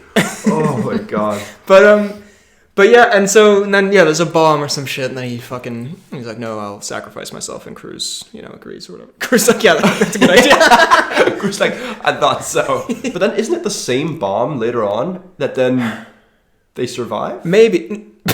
It's just a skill issue with Phineas Freak. Phineas Freak not on it? But yeah, no, the whole problem in the movie is it's just series of fucking exposition scenes or like flashbacks, and it's so many. The least interesting part of a Mission Impossible movie is when they set up the heist or whatever. Like everyone tunes the fuck out when that happens. I'll just break it to you, Cruz. Everyone like starts thinking about how good the popcorn tastes or whatever. No one cares. Everyone starts jerking off. I'm a level with you, Cruz. We all just get our dicks out. But we are all gooning in the cinema. A movement. But then. Yeah, like every scene besides that fucking, those epic action scenes are just them, like, doing like schematics of a fucking submarine or something. I'm like, Yeah. shut the fuck up, bro. Just fucking jump off a plane or something. It's like, and then also, I don't remember the exact. Also, I'm sure they explained it poorly, but I'm sure they explained it. But like the whole thing of like Cruz having to jump out of the plane and then he's just able to immediately swim down to the exact spot. I was like, Cruz. They set up so much stuff, but then the way they solve it is just kind of very kind of like it'll work out, you know. Also, I hate to break it to you, Cruz, but like again, the Mission Impossible movies are not like lore movies that people, because they bring back fucking one character is the son of the fucking John Voight character from the first movie. There's another guy from the first movie comes up, the guy living in the cabin. It's like nobody knows these people. It's the guy from the cabin, whatever. Like, oh my god, it's the cabin guy. Why did you like the movie? Cabin guy returned. Yeah, and I have my dick in my hand. Yeah, gooned in my popcorn bucket. Hold up. A bit real.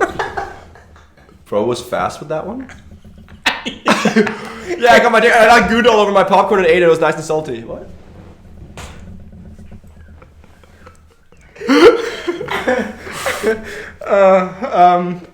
Doesn't deny.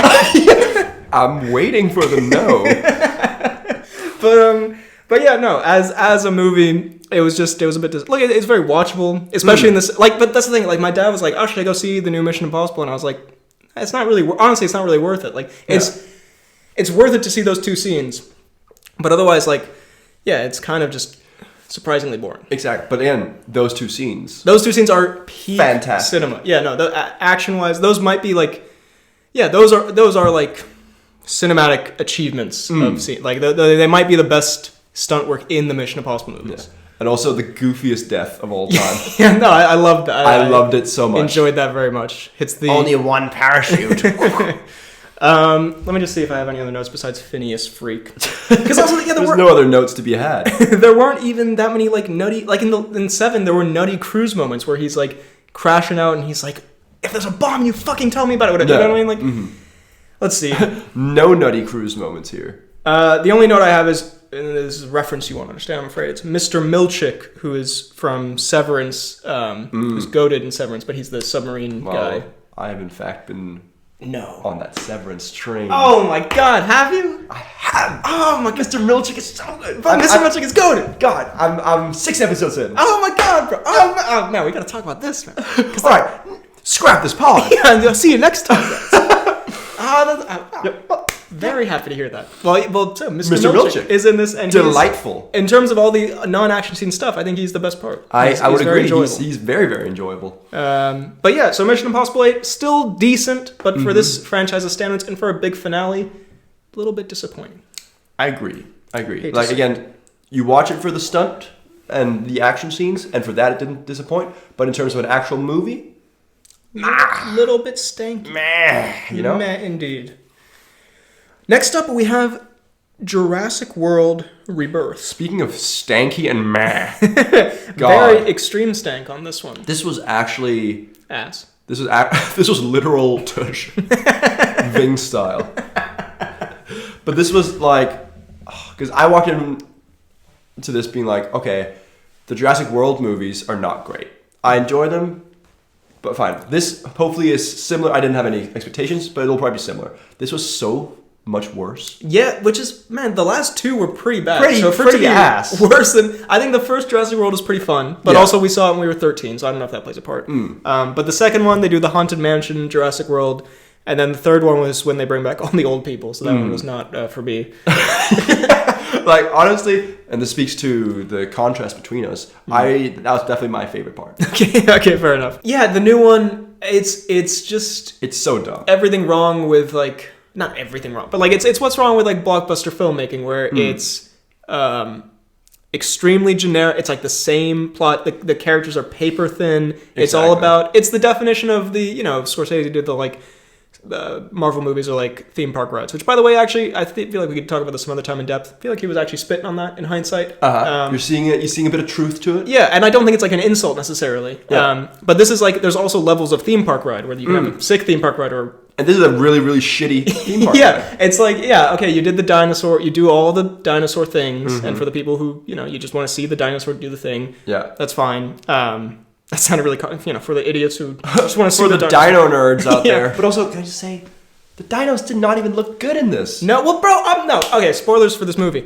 They keep building this dino. The last one has to be so big. It's not even a dinosaur anymore. It's just a weird monster alien looking thing. Yeah, it's not. Yeah, these are not dinosaurs. It's just a big monster.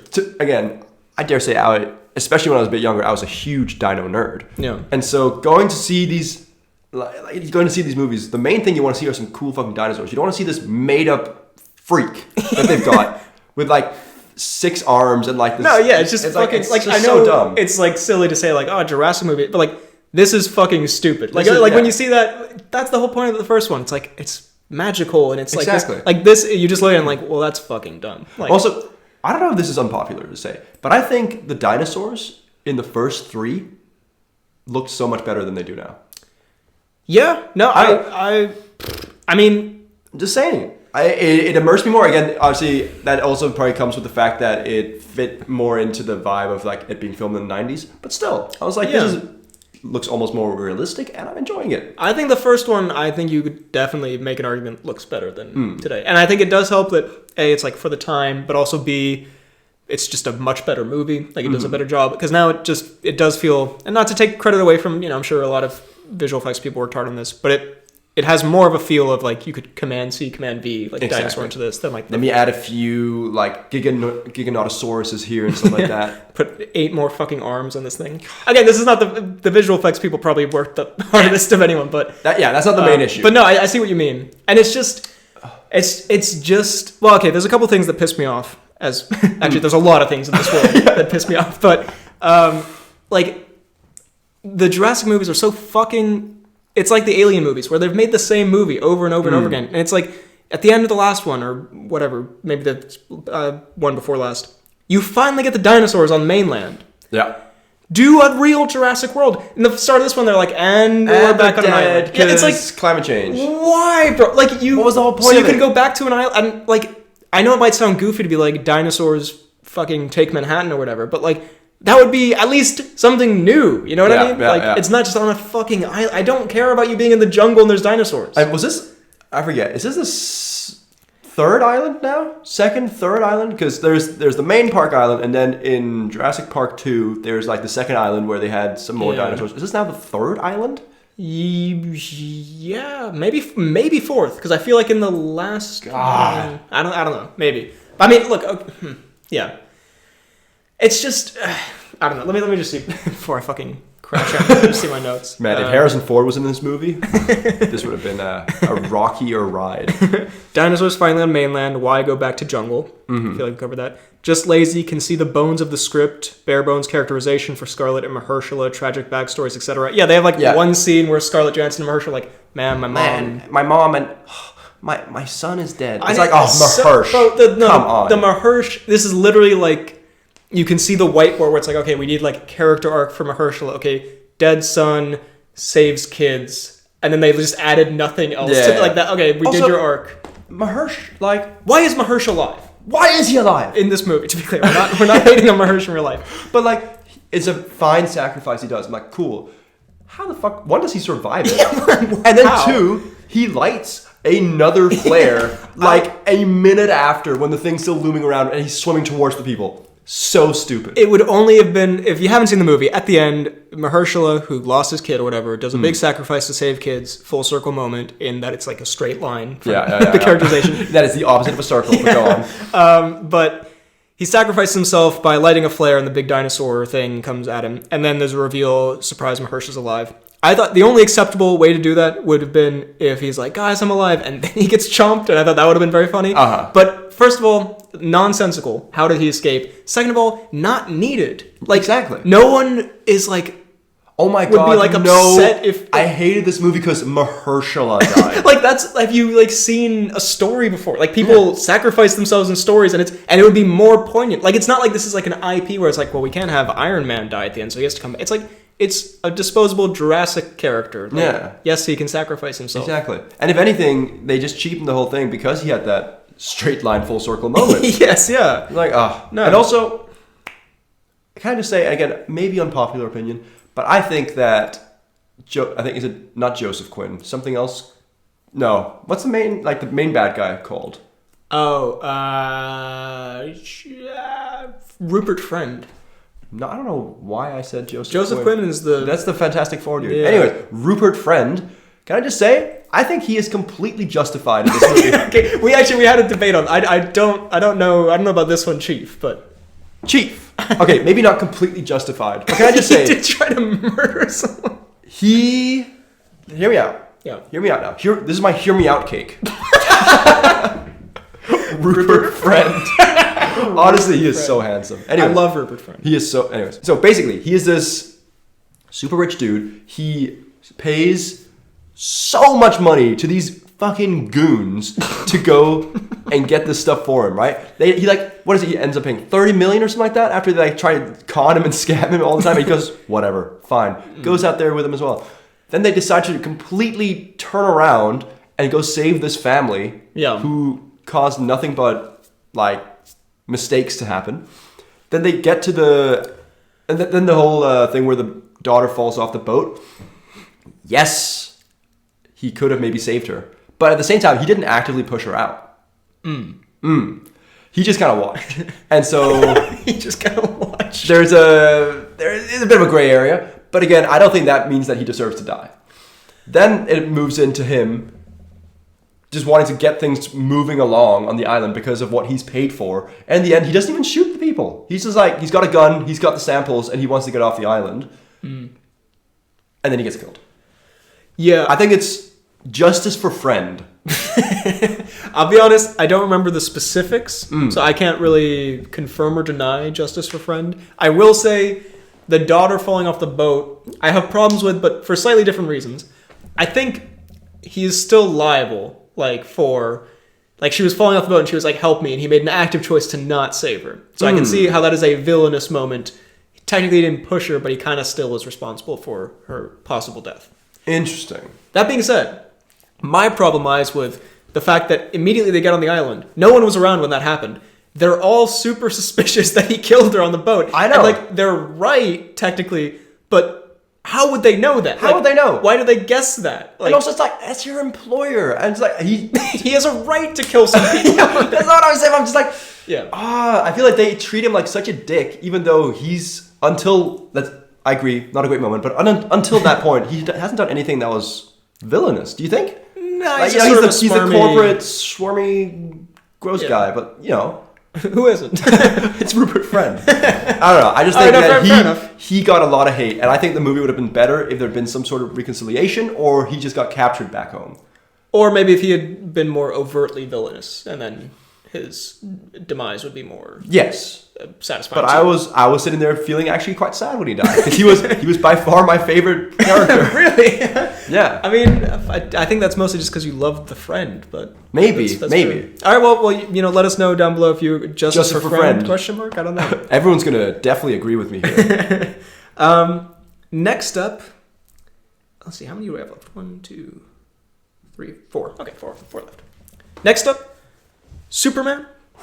This is another one I made a little bit of an in-depth video on. Mm-hmm. I've already made a review as well, so I'm kind of my thoughts are out on the web. Yeah, so you can just go watch that. But do you have any? What are your thoughts on Superman? Well, I really enjoyed Superman. I enjoyed it more than I thought I would, and dare I say, I think it would have been I think it's a very good, bordering great movie, and I think it would almost certainly have been great if it weren't for the dog.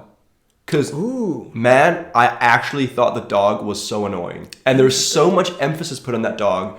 And it was given such a huge, part and responsibility in this movie that it was just annoying. It was just an annoying dog. And I know it's a bit of a weird hill to, have a huge gripe on and then die on. But it really took a lot away from me. This shitty dog that had so much screen time.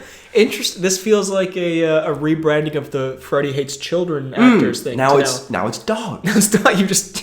I mean, interesting, because I agree. I think I said in my review, they lay the dog on a bit thick. They do. They lay it on way too thick. I think you could remove a couple of isn't it funny that, dog.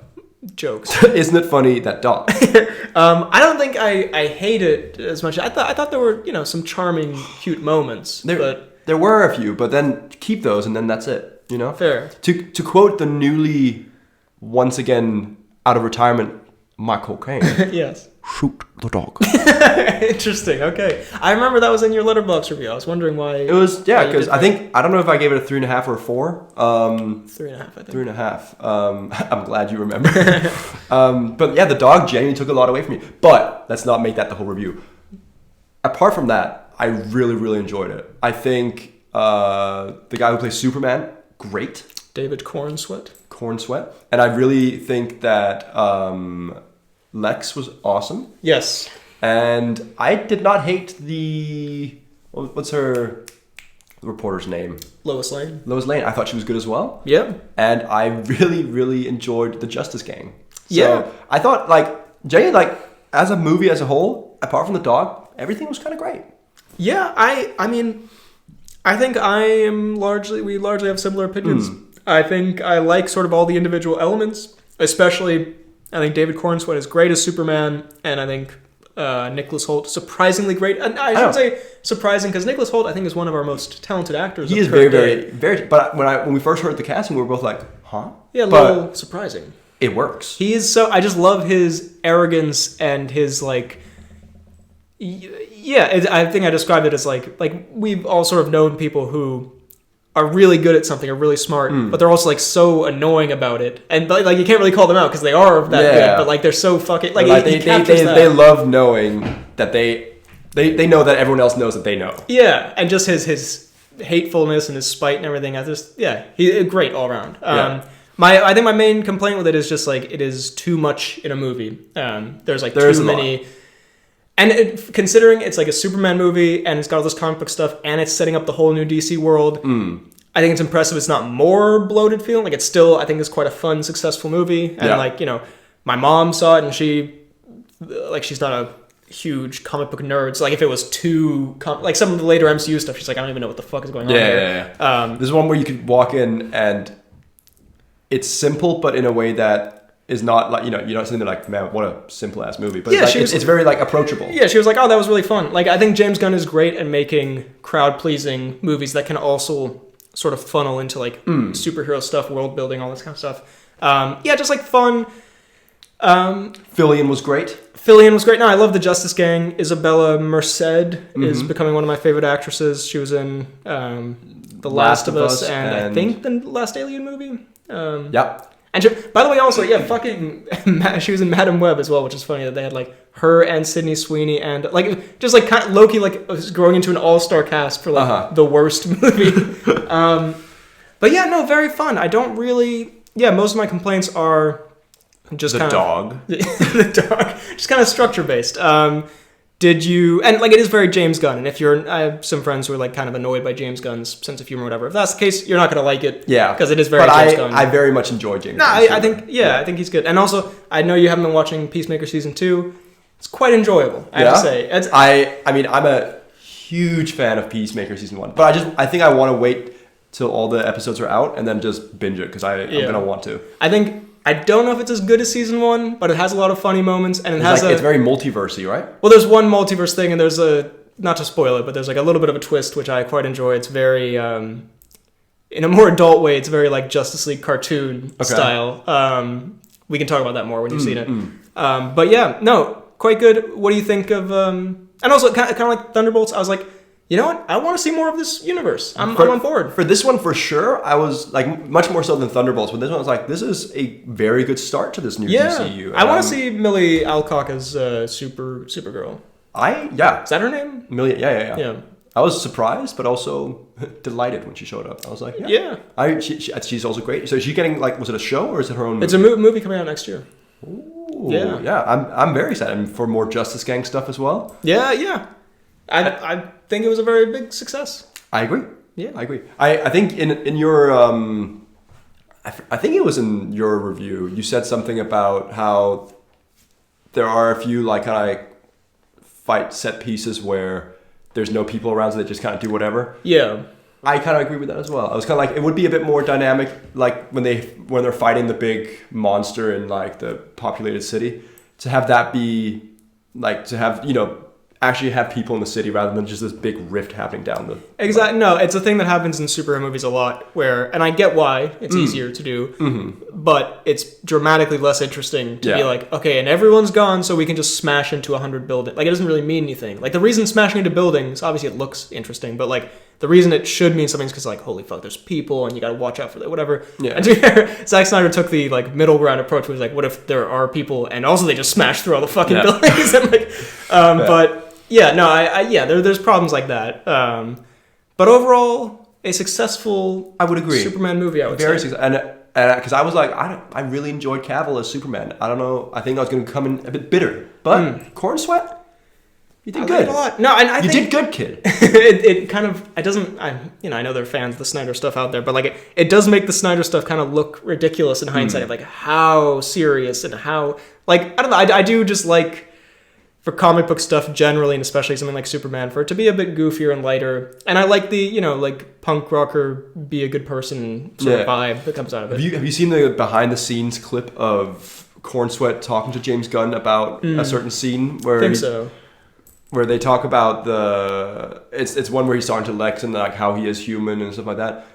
Honestly, one of my favorite videos. It's actually so cool and sweet to see how they're like debating this thing back and forth and how much they both love their job. I was in there like, this is, you can tell that there's also, I think we've talked similar to like Guy Ritchie. You can tell when James Gunn very much enjoys and is passionate about a project. You can tell that he is passionate about this. And I think that comes across quite well as well. Yeah. No, thumbs up James Gunn. Huge thumbs up for the Gunner. You did it. You did it, James. Next up, another superhero movie. We got Fantastic Four, First Steps. Pedro, he back. He back. That's Joseph Quinn, your goat. Yeah. Rupert Friend Maxing. Something no one should do. Not even Roop. You and him are real close. Not even Roop. It's his pet name for me. Not even Roop. Fantastic Four First Steps. What do you think? I think it was fine. It's alright. It's alright. It was. There was during the like interstellar sequence, that chase scene. I was for a second. I was like, "Holy fuck! Is this gonna be like the best Marvel movie?" Because that scene is like fantastic. Unbelievable. It's like better than a good scene in a Marvel movie. Like that's like a just like great scene in like any movie. I was like, "Holy fuck!" Yeah. And then the rest of the movie, I don't know if you got this impression as well. It kind of, and this is a weird thing because I think for a long time people, including myself probably, have said like the Marvel movies, they're too big, it's always the end of the world, you gotta take it down a bit.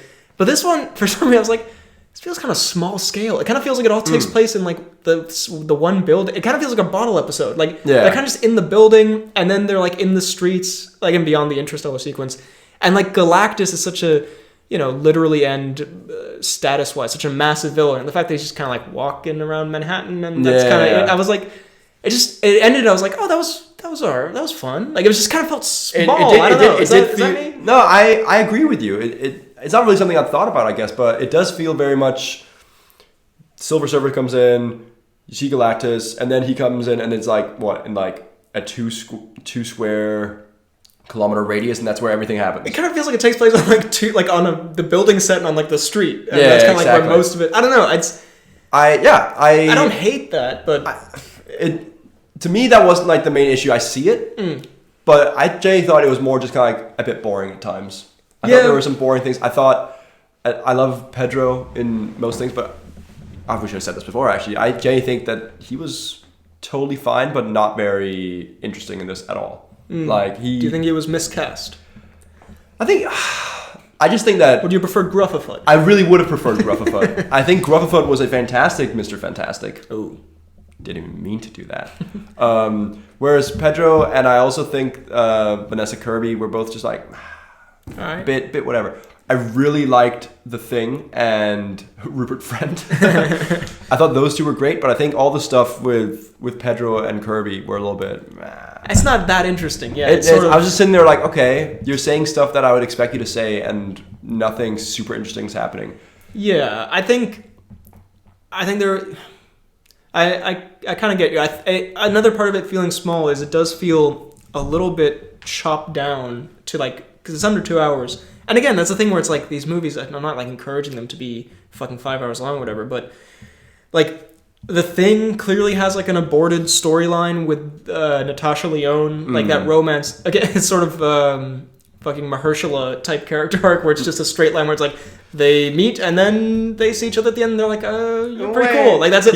He's a rock monster, no one loves him, but this woman looks at him and they're happy ever after. It feels like it was like 3 scenes of character arc, and it kind of felt like that for some of them. Where also, I don't know, I think maybe there's more to explore in like Galactus wants their baby and Mr. Fantastic is kind of like, I don't know. I mean, it's like we shouldn't. I mean, unless unless you and I thought also just for what could have been maybe a little more in depth, it also had sort of, I know it's set in this corny 60s dimension or whatever, but also when what's her name, Invisible Woman comes out and she's like, I love my baby. Like they're all like, we want to fucking kill your baby, and then she comes out and she's like, actually, I love my baby, and they're like, oh my god, she loves her baby. It's like, I don't know how easily you were chanting for this baby to be fucking killed. Can I also just say, I would give my baby to God. Just listen to the man. But can I just say, I think that a large part of the obstacle they had to, overcome here was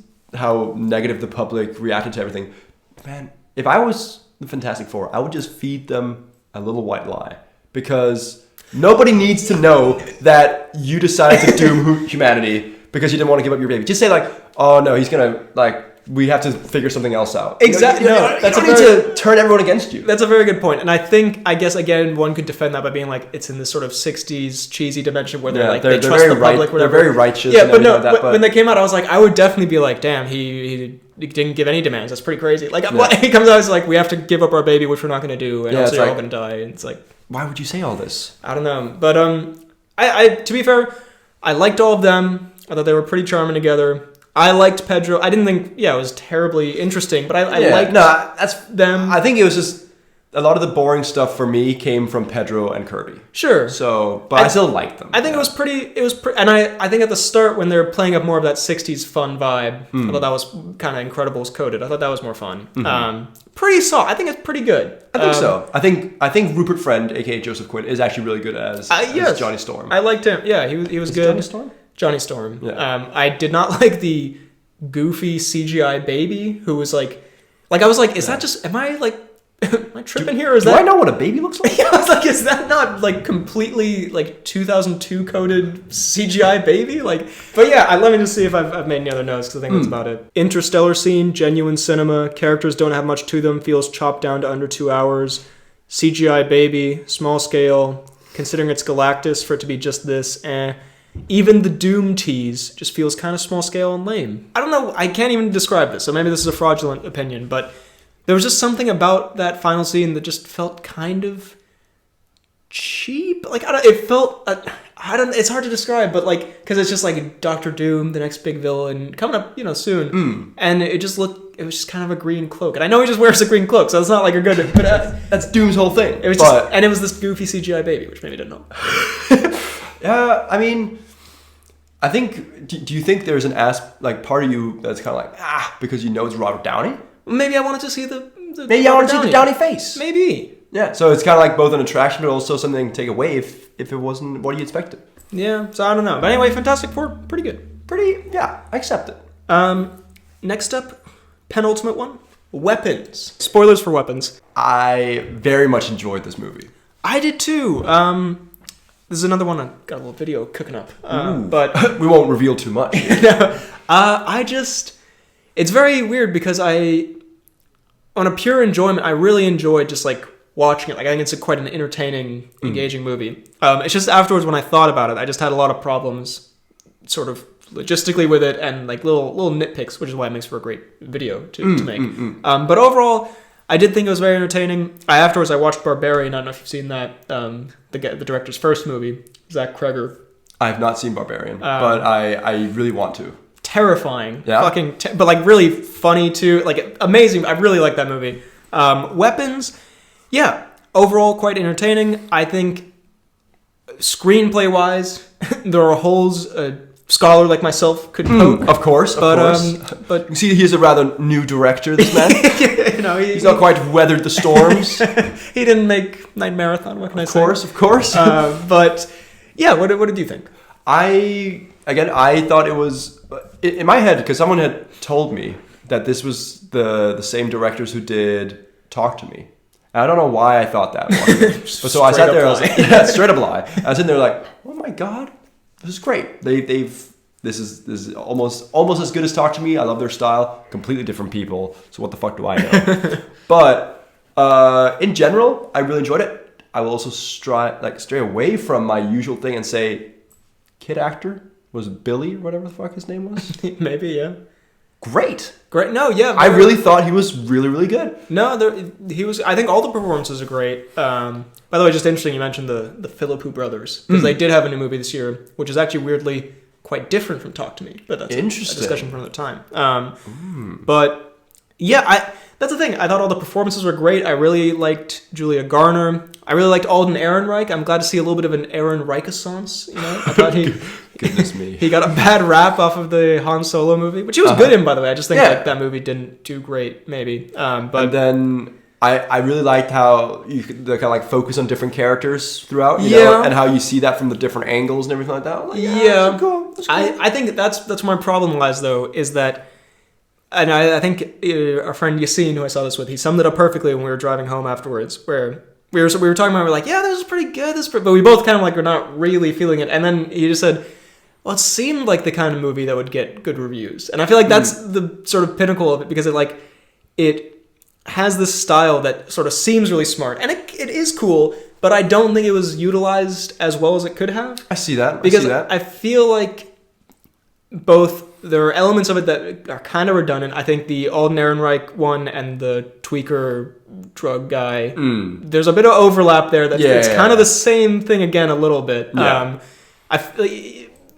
It doesn't add as much as it could. Like, I think it adds some flavor, and it does, obviously, like the tweaker guy, he finds the kids in the basement, whatever. But I think with this kind of thing, like, you have to make it like really tight, where it's like revelations in each new one. It wasn't really like, holy fuck, I have a new perspective on everything. And I think my main thing is that, because I rewatched it the other day, or parts of it just for my video, and I think the reveal is a little bit of like a wet fart type reveal, where in like Barbarian, without spoiling it, there's sort of this crazy buildup and like, what the fuck is going on? And then there's like a reveal, and the reveal is insane. Yeah. And then also like it adds new context, whatever, and then it keeps going. And here I feel like the reveal just kind of like leaks through the movie, where it's like you kind of, like, I'm sorry, off the bat when he runs into the house and the door opens and closes, I'm like, well, okay, something's fucked with that house. Like, so it's the kid, it's him. Because you might be like, oh, is Julia Garner, did she kidnap that, or did Josh Brolin do something? And like off the bat, it's like, oh, so it's that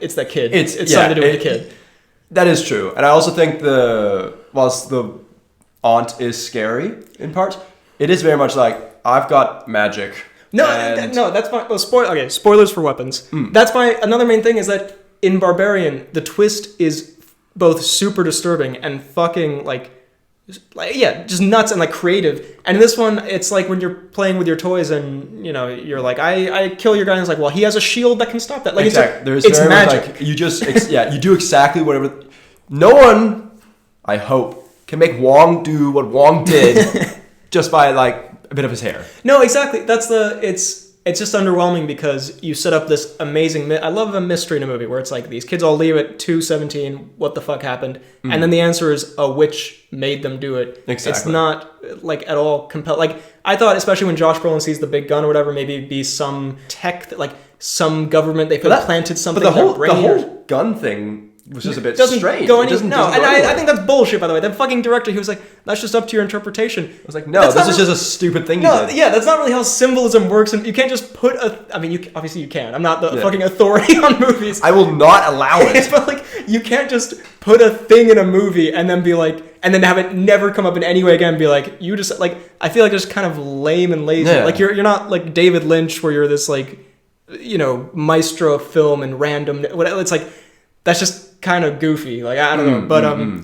and yeah, when you get to even though he's a good actor, when you get to the little kids section, by that point, you've figured it all out. You know it already. Like, it's okay. It's magic. She took the kids. He's feeding the pet. And she's just got like her whole thing is like the villain from Tangled that she needs to stay young or whatever. But then you have to see it all play out, which is what I was like.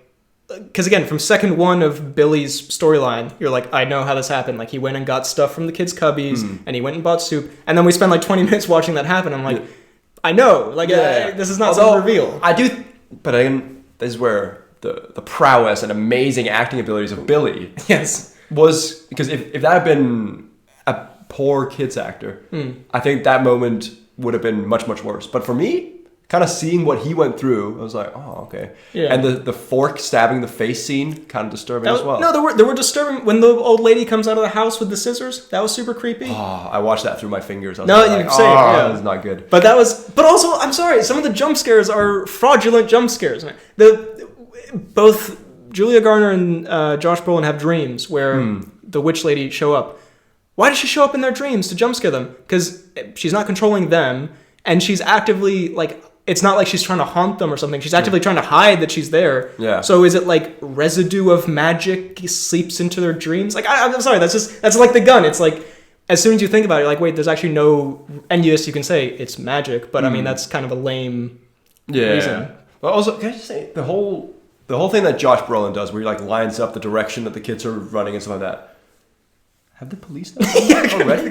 Does that not seem like the most logical first step to do? Josh Brolin ain't the sharpest tool in the shed. He can figure this out. If Josh Brolin can figure this out, surely. But then again, the police guy is. Oh yeah, he's fucking getting stabbed by a tweaker every 2 minutes or whatever, and cheating on his wife. I mean, I also on the witch lady again. I liked her. People are saying like she's gonna get nominated for an Oscar. I don't think that's gonna happen. No, but like again, I don't know. It's hard to explain, but just. You have to reveal things, obviously, at some point. But, like, I think you meet her about halfway through. And, again, you've sort of pieced stuff together already. But, like, as soon as she shows up looking, completely insane, you're like, oh, it's her. So that's the twist. And, like, you still have an hour of movie left. I don't know. It kind of feels just, like, there was never, in Barbarian, again, I'm comparing a lot, but it's just, like, there's a distinct kind of moment when the shit hits the fan. And then there's, like, a moment later where you learn more about it. And you're like, holy fuck, this is nuts. And here it just felt like, by the end, I was like... Yeah, no, I know. Like, I get you. I also think that for a movie that was quite like intense and not very fun throughout, the last chase where that was great. It's so goofy that it almost like I enjoyed it, but at the same time it almost took me out of it just a little bit because I was like, this is so goofy, like running through people's house, like I was like, okay, I get you, but I enjoyed that. I thought that was quite fun, and I liked how sort of dark the actual ending where. The narrator's like, some of the kids are even starting to talk again or whatever. Like, they don't just come back immediately. Like, I thought that was cool. That it was like parents are still absolutely just fucked. Yeah, I thought it was cool that it was dark like that. But the thing is, though, I have these complaints. Overall, I did really enjoy watching it. Like, when I was watching bits of it again for my video, I was like, this is a good movie. That's like a fun. It's a cool movie. I just didn't think it executed on, like, the promise of the mystery or the style as well as it could have. Yeah, I see you. I think... It is it's not my favorite horror movie, but it's up there amongst one of the better ones I've seen. Sure. And I think it did a good job. Fair. A good movie. Well, we conclude here with the most epic of movies. True Kino. The Long Walk. Which, by the way, it's pretty good. It is a pretty... The title, The Long Walk. A Woody movie. Well, yes, no, this was our return, as some of you who listen... we maybe should give more context for... new listeners, maybe, if traffic is drawn to the pod. Of course, tens of thousands of millions of people. But the Woodies tradition, it's kind of how our friendship started, really, where we go to the movies, we have dinner beforehand. It used to be at a cafe called Woody's, named after... the goat Woody Allen. I mean, a little bit unfortunate, the Woody Allen connection, but it's Woody's Cafe, and then we go see a movie, so whenever we have dinner and... go see a movie, we call it a Woody's. It's a proud, time-honored tradition. Exactly. One that'll almost have been 10 years now. Yeah, well, we're coming up on the 10-year anniversary. That's pretty exciting. Actually. But 10 years of Woody's.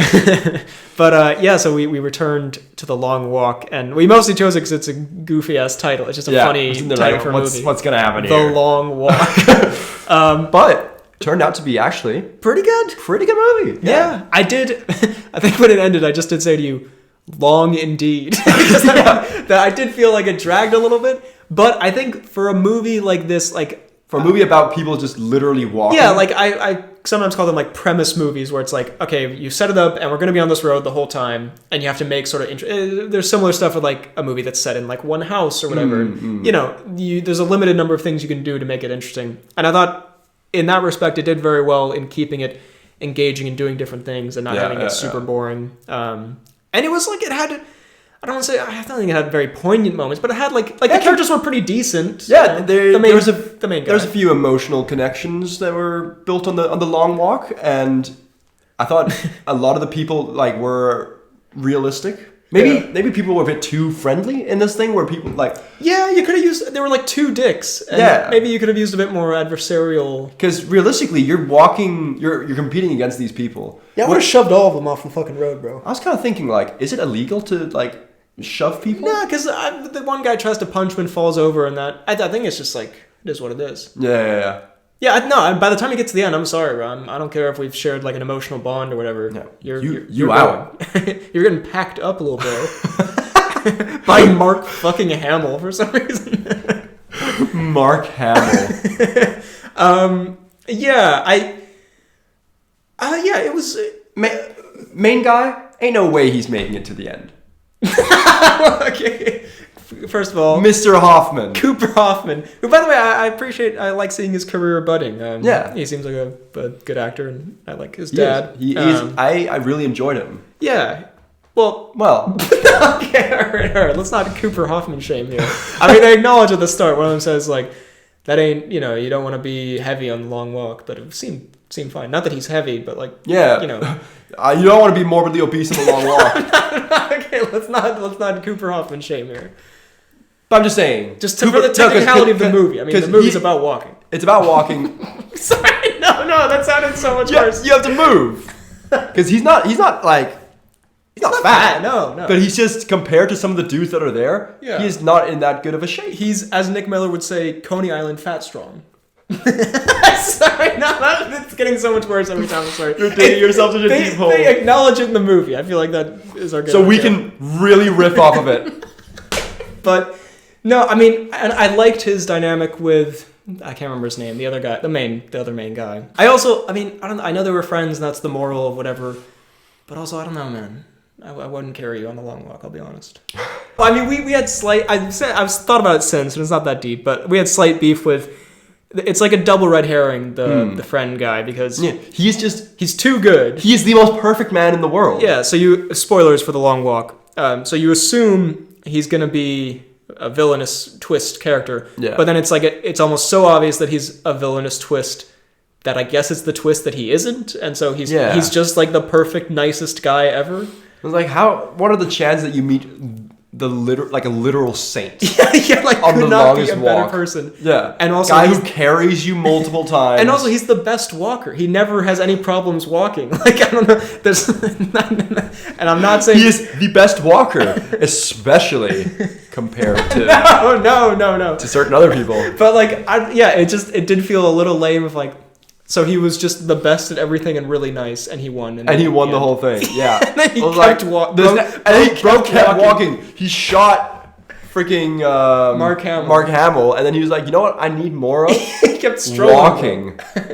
Longer walk. Exactly, because there's at no point did he struggle at all. No, yeah. He didn't even sleep, bro. Like, what's going on? But anyway, the long walk, pretty decent, pretty good time. Yeah, I mean, not a good time, but like it was the guy shit on the road. And there are some nasty moments. The guy shitting on the road. I didn't really register what you said there. There's multiple poo scenarios. Yeah, glad they addressed that. Exactly. Because that is a thing that is important, I think. Yeah. Also pissing. We all do it. We all do it, especially on the long walk. Yeah, Dwayne would have killed it on the long walk because he'd just be pissing with no shame. Oh my god. Yeah, Dwayne wouldn't stop to take a shit. Yeah, Dwayne would actively shit his pants and make the 1K smell in. It. He arrives. Yeah, it happens. Also, the guy who's like writing the book and who ends up like walking on his like broken ankle. Oh, I was fucked. Also, I think it's that character, a nerd character with glasses shows up and you just lean into my ear and just whisper, Urkel? Yeah, and then he was very Urkel. Next scene, he's hobbling on a stump. Urkel not doing too hot. Yeah, Urkel not gonna win this one. Oh yeah, long walk, pretty good. Pretty good. Bit of a walk. Long walk, pretty good. Bit of a walk. Top 10 Letterboxd reviews of all time. You can tell I'm a college graduate. Again, a film scholar. So those were the 2025 movies. Catch up. God, Pretty fun. pretty great. Pretty good. There's a few stankers. Walk. Sorry. Pretty good. Walk. Walk. You can tell I'm a scholar. Walk. But yeah, no, honestly, not too many I mean, I've seen quite a lot of stankers this year. I'll be making like a worst of the year video at the end of the year, but you know, the mainstream movie, you know, the ones we are talking about. Apart from Jurassic, everything pretty solid, good. Pretty solid. Nothing apart from maybe Sinners, but nothing like stand out amazing, I don't think. No, I did. To be fair, I saw the new DiCaprio PTA. Very good. What are we saying? I gave it 4 stars. That was very good. Ooh. I would recommend checking it out. Okay. With that said, and it's exciting to get back to this, it's time for Get Cnews. It's been too long. God. There. Goodness me. You say there's something horrific about to be said. Just look at the waveform on our audio recording when you when you drop Cnews. Just fucking explodes. An actual mountain forms. So we have this is actually Cnews that you sent to me like a long time ago. So I don't know how relevant this is, but there's an update to it that I think is quite nutty. First of all, Tom Cruise and Ana de Armas allegedly dating. Seen holding hands out in public. God. What's going on there? Also, by the way, for those who don't know, the Tom Cruise is when we talk about the Tom Cruise news of the week. Oh, yes. And it usually... It's very cryptic. Yeah, a bit of a head scratcher. Also, usually we just Google Tom Cruise and read like some bullshit gossip article that's like. But now true. There's some real shit. But I mean, I've seen the photos of them holding hands, so I don't know. This is firsthand info. First of all, that's not firsthand info. I took them. Okay, multiple things here. Yeah. First of all, Cruise, get that bread. Okay. Second of all, what?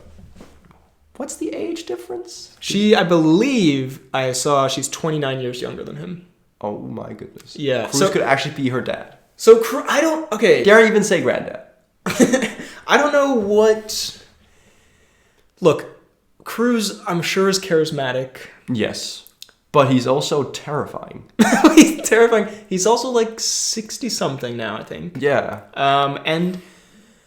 I don't know. Like Ana de Armas, she was dating Ben Affleck for a while. Maybe she just likes older men. I don't know. I mean, but also this podcast is not to discuss the dating life of Ana de Armas, whatever. True. Because I'm wary of getting too like TMZ, whatever. It's more about Cnews. Well, Cnews, and also, but I don't know. I don't want to say.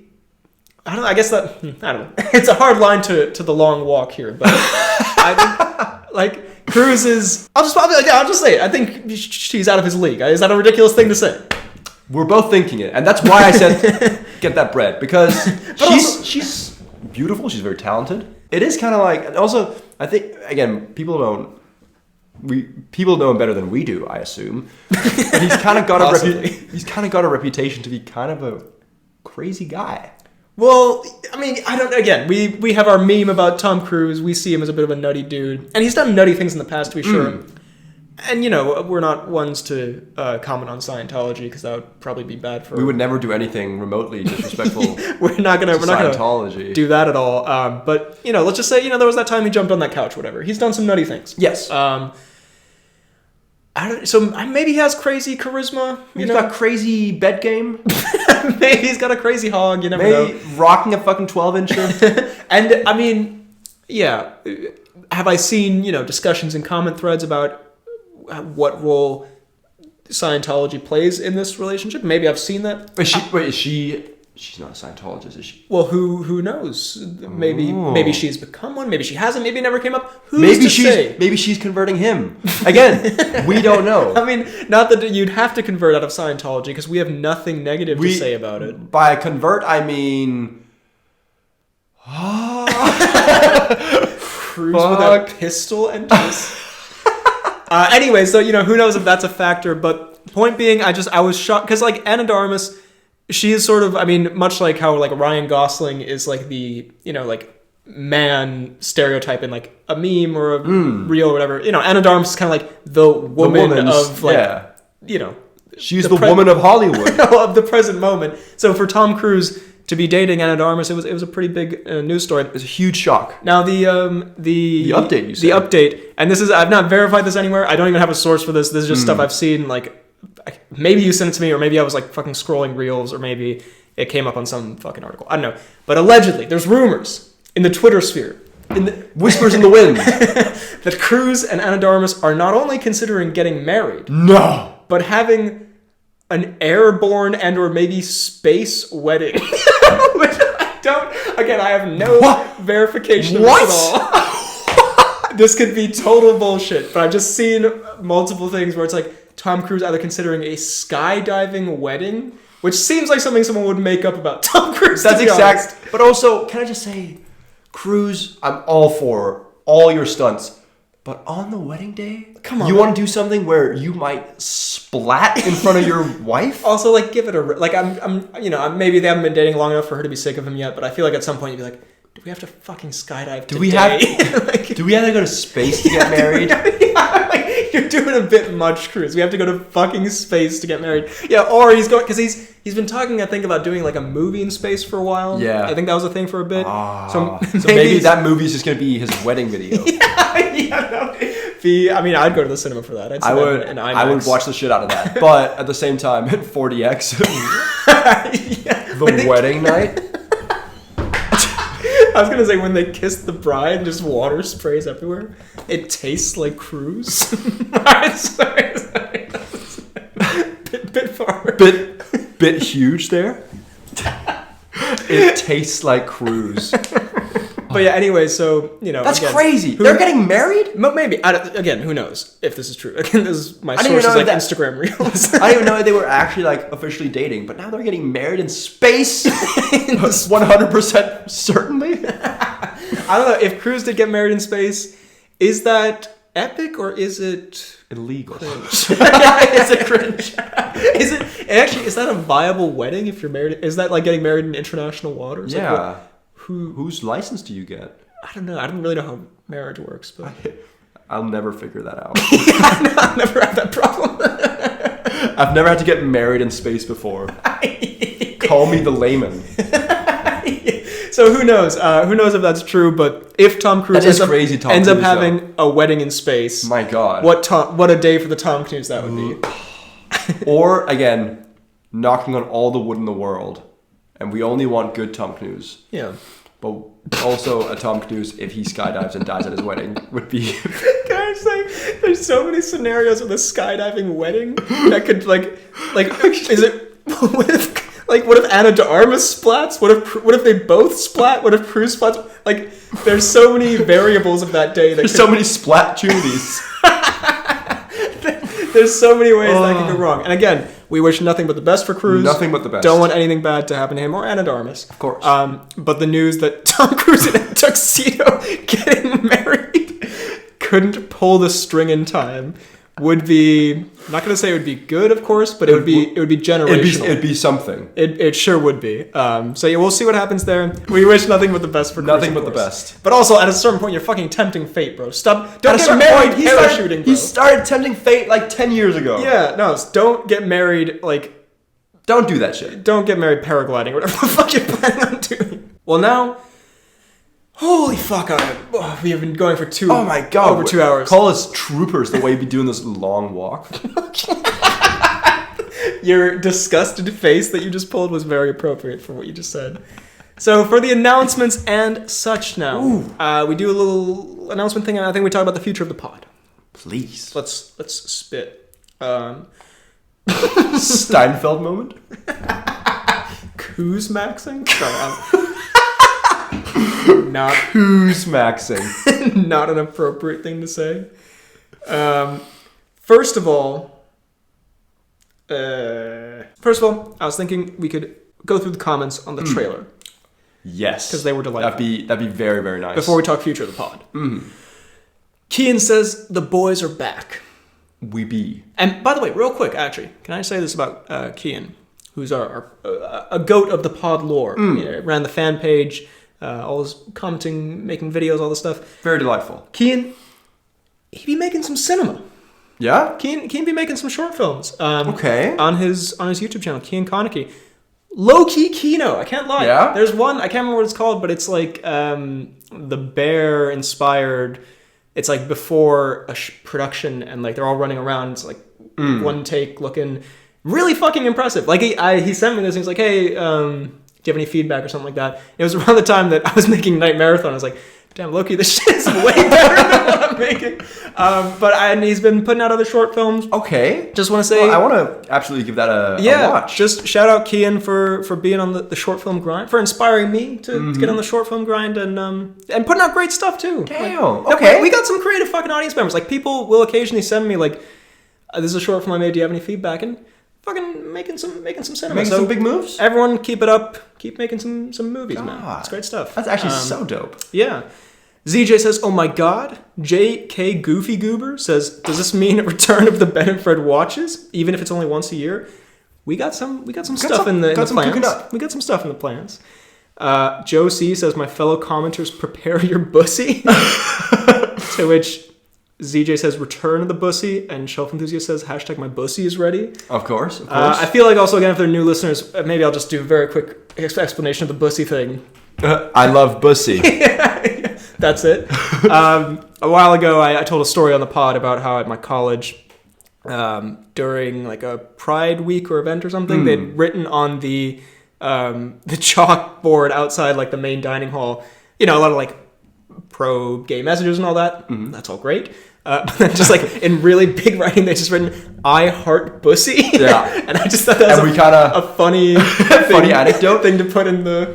We talked about it, and then... It took a life of its own. They ran with it. Well, yeah, because the comments are always like, take some funny thing we say in the pod, then it becomes bigger than any of us. It comes levels of irony and possible brain rot into. And so the bussy thing has unfortunately stuck around. Kind of our legacy, which is a shame. I heart bussy, but a good message. A message of inclusiveness, I suppose, which is comes from a good place. Jahani Rivera says, "Thank you, my heart is healed." Yes. Cal W says, "We're so back. It sucks that they had to use a CGI recreation of Freddy, though. Rest in peace." Yeah, I saw that. I was like, the fuck? Shelf Enthusiast says, "I still can't believe Bill Murray did that." Mahir Sampat says, "Unreal." Shelf Enthusiast says, "When you think about it, this is basically a nearly 2-year version of the opening sketch at the start of Pod 50. Again, we've done a lot of returns. Yeah.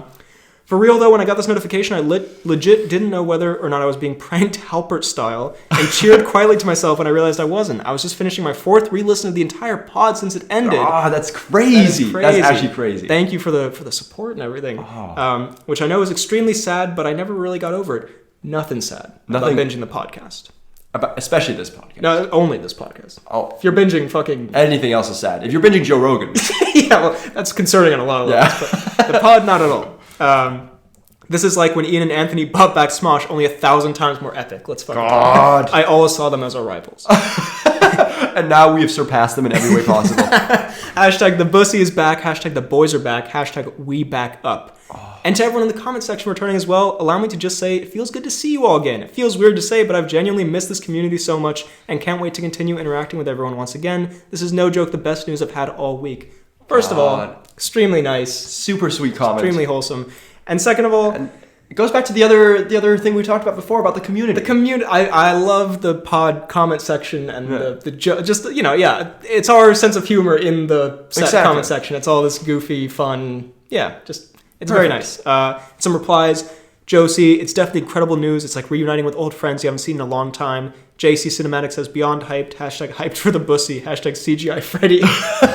And Daniel the movie says, "I missed all of you. Much love." God, it's so awesome. I love it. I actually love it so much. NMS says, "Quite perfect timing for the release of a new movie with the guy from the iconic Hollywood picture Skyscraper."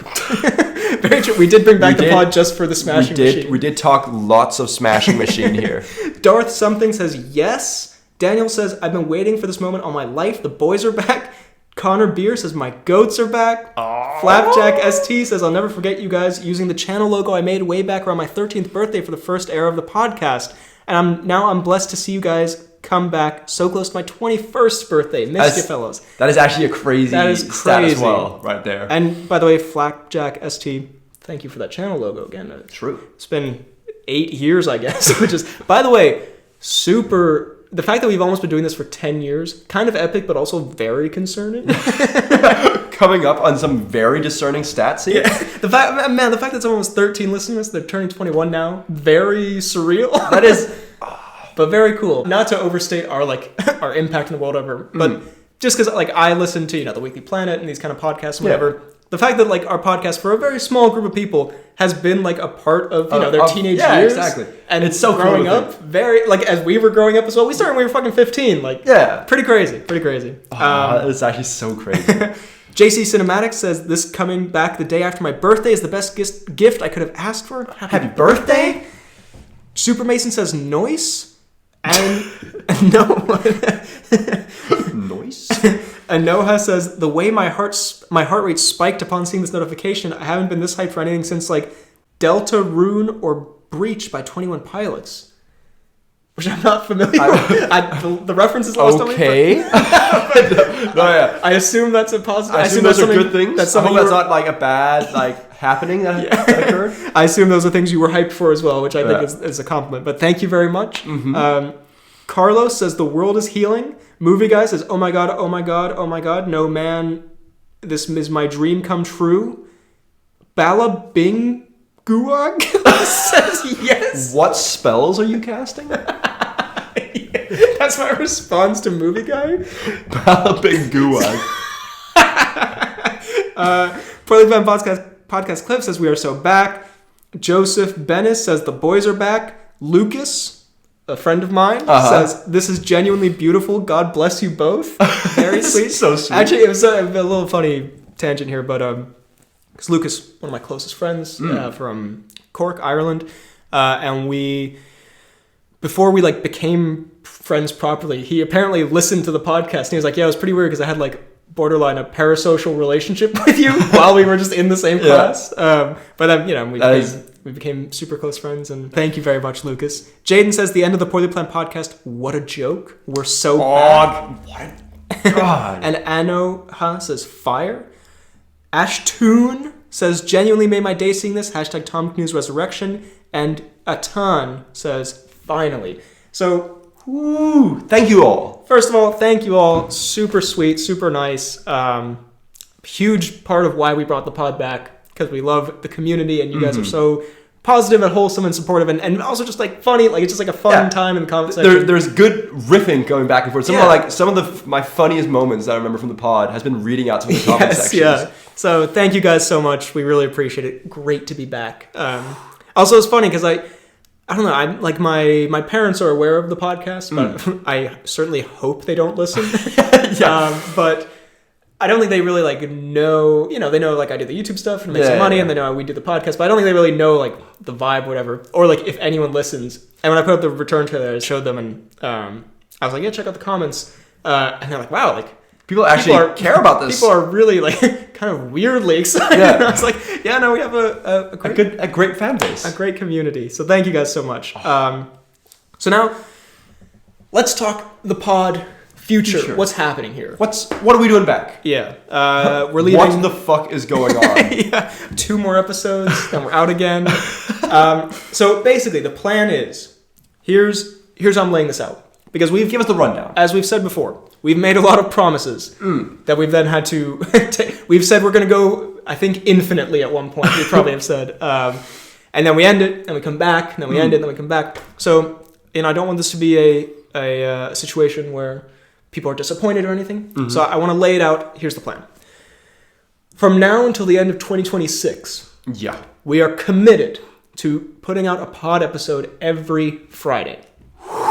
Regardless of what comes up, obviously things we could splat cruise style. Cruise wedding style. But barring, medical stuff, we will, even if we travel, if we have work, whatever, we are committing to trying to get an episode out every Friday up until the end of 2026. some weeks we just won't be able to do it, in which case you best believe we got some pre-recorded pods in the vault ready to go. We already vaulted. So we hope to do that. Now, I know I say end of 2026, that might raise some red flags. Like, what's going on there? Now, they're leaving us again. To be clear, like I'm Obama. Let me be clear.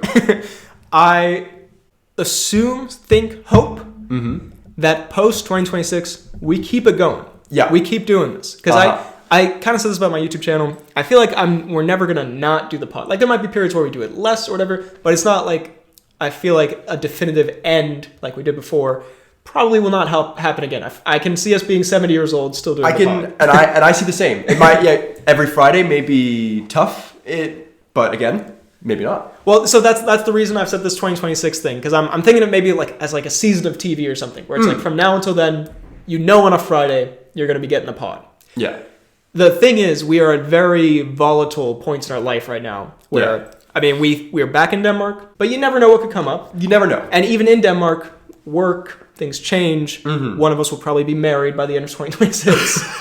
And that's pod 300. Yeah, our wedding space. Our wedding splat. Yeah, we marry each other in space. Pod in a wedding. That would kind of go hard. You're low-key kind of... doing your vows. I just come up with the mic. Hit a Tom Cnews. But that's the only reason why I set that 2026 thing is just legitimately... zero clue where we'll be then or what we'll be doing. I mean, I have some ideas, but don't know for sure. Nothing's for certain. So at that point, we will reconsider our life choices. And whether we go pod full time. What we're, like the pod schedule, where my theory is, I think we'll still be able to kind of keep doing the same thing. Exactly. It's possible maybe if, our life circumstances are different, it might not be every Friday, who knows? And maybe it's possible if they're really different, we might have to take like a little bit of a hiatus or a break again. I hope that's not the case. I would love to just keep this going consistently. I'm the same. I just want to put it out there so there is less expectations are out there. Yeah. So you have from now until the end of 2026 guaranteed pods. And then after that, hopefully, I'm thinking it'll keep going. But we will reconsider.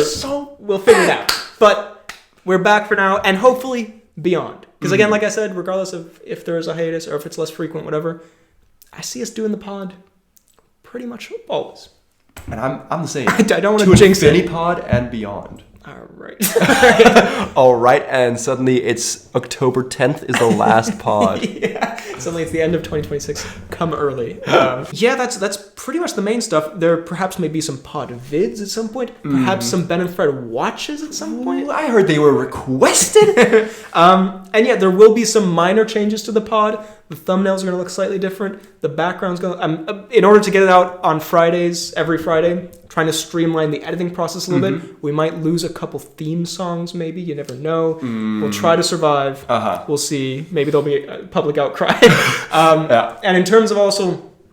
certain things like mini reviews, we're not like getting rid of it entirely, but it would more be like if there's something to talk about. Yeah, like exactly. every week thing. We did have a few in the past that we talked about, and we're kind of like, I watched that. yeah, exactly. Move on. Yeah, I watched The Bone Collector. The Bone Collector was fucking great. I liked our Bone Collector conversation, but and sort of the big one, which again this could be subject to change, but because of both the pre-recorded stuff, which will come up where we won't have Cnews or announcements, and also because I'm not trying to say we're going to be the biggest podcaster, but if the pod does grow, because we love, like we said, the announcements, the reading out the comments, one of the best parts of the pod. But if the audience does grow and perhaps there's more comments or whatever it is, you don't want it to get to a point where like either you're spending like an hour reading out the comments or like you have to breeze through it or you miss some and someone feels left out or whatever it is. Yeah. So what we're thinking of doing is once a month, at the end of the month, we do a big announcement section where we take a little recap. We take the highlights of the comments, any questions that might have been there. Again, to be clear, the comments and all that has been one of the best parts of the pod. Exactly. So it's not a what the fuck are you doing? Stop with the comments. Yeah.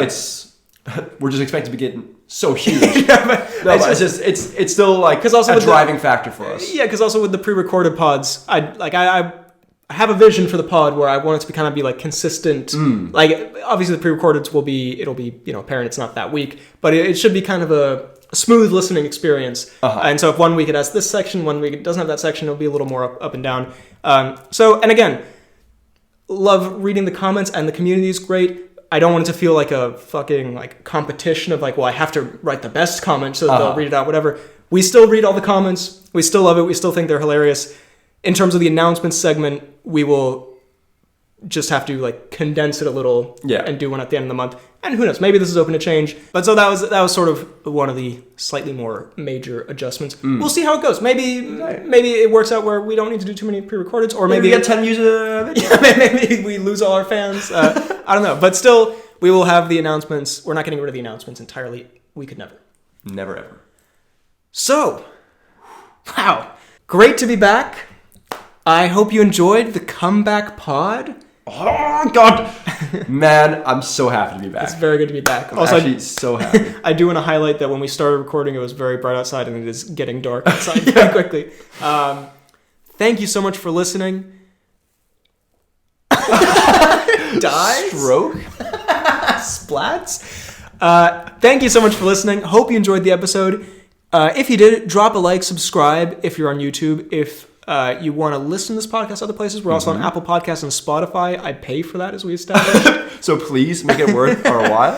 But if you're there, we're also on YouTube. Go subscribe there, because there are not only pods, but also maybe pod vids, maybe pod shorts, maybe God, who knows? Watches. Who knows what's going to come up? You can find me on YouTube, BHL Hudson, Instagram, BHL_Hudson, Letterboxd at Real BHL Hudson, and you can email the pod at bhlhudsonvids@gmail.com. Ooh. Oh. You can find me on YouTube at FDK Space Gaming, at Instagram at Fidalgard, and on Letterboxd at FDK_Films. Definitely not the right order that was done in. No. But yes. No, I think we should start over. They're going to be so confused. Thank you very much for listening, and we will see you next time. Walk.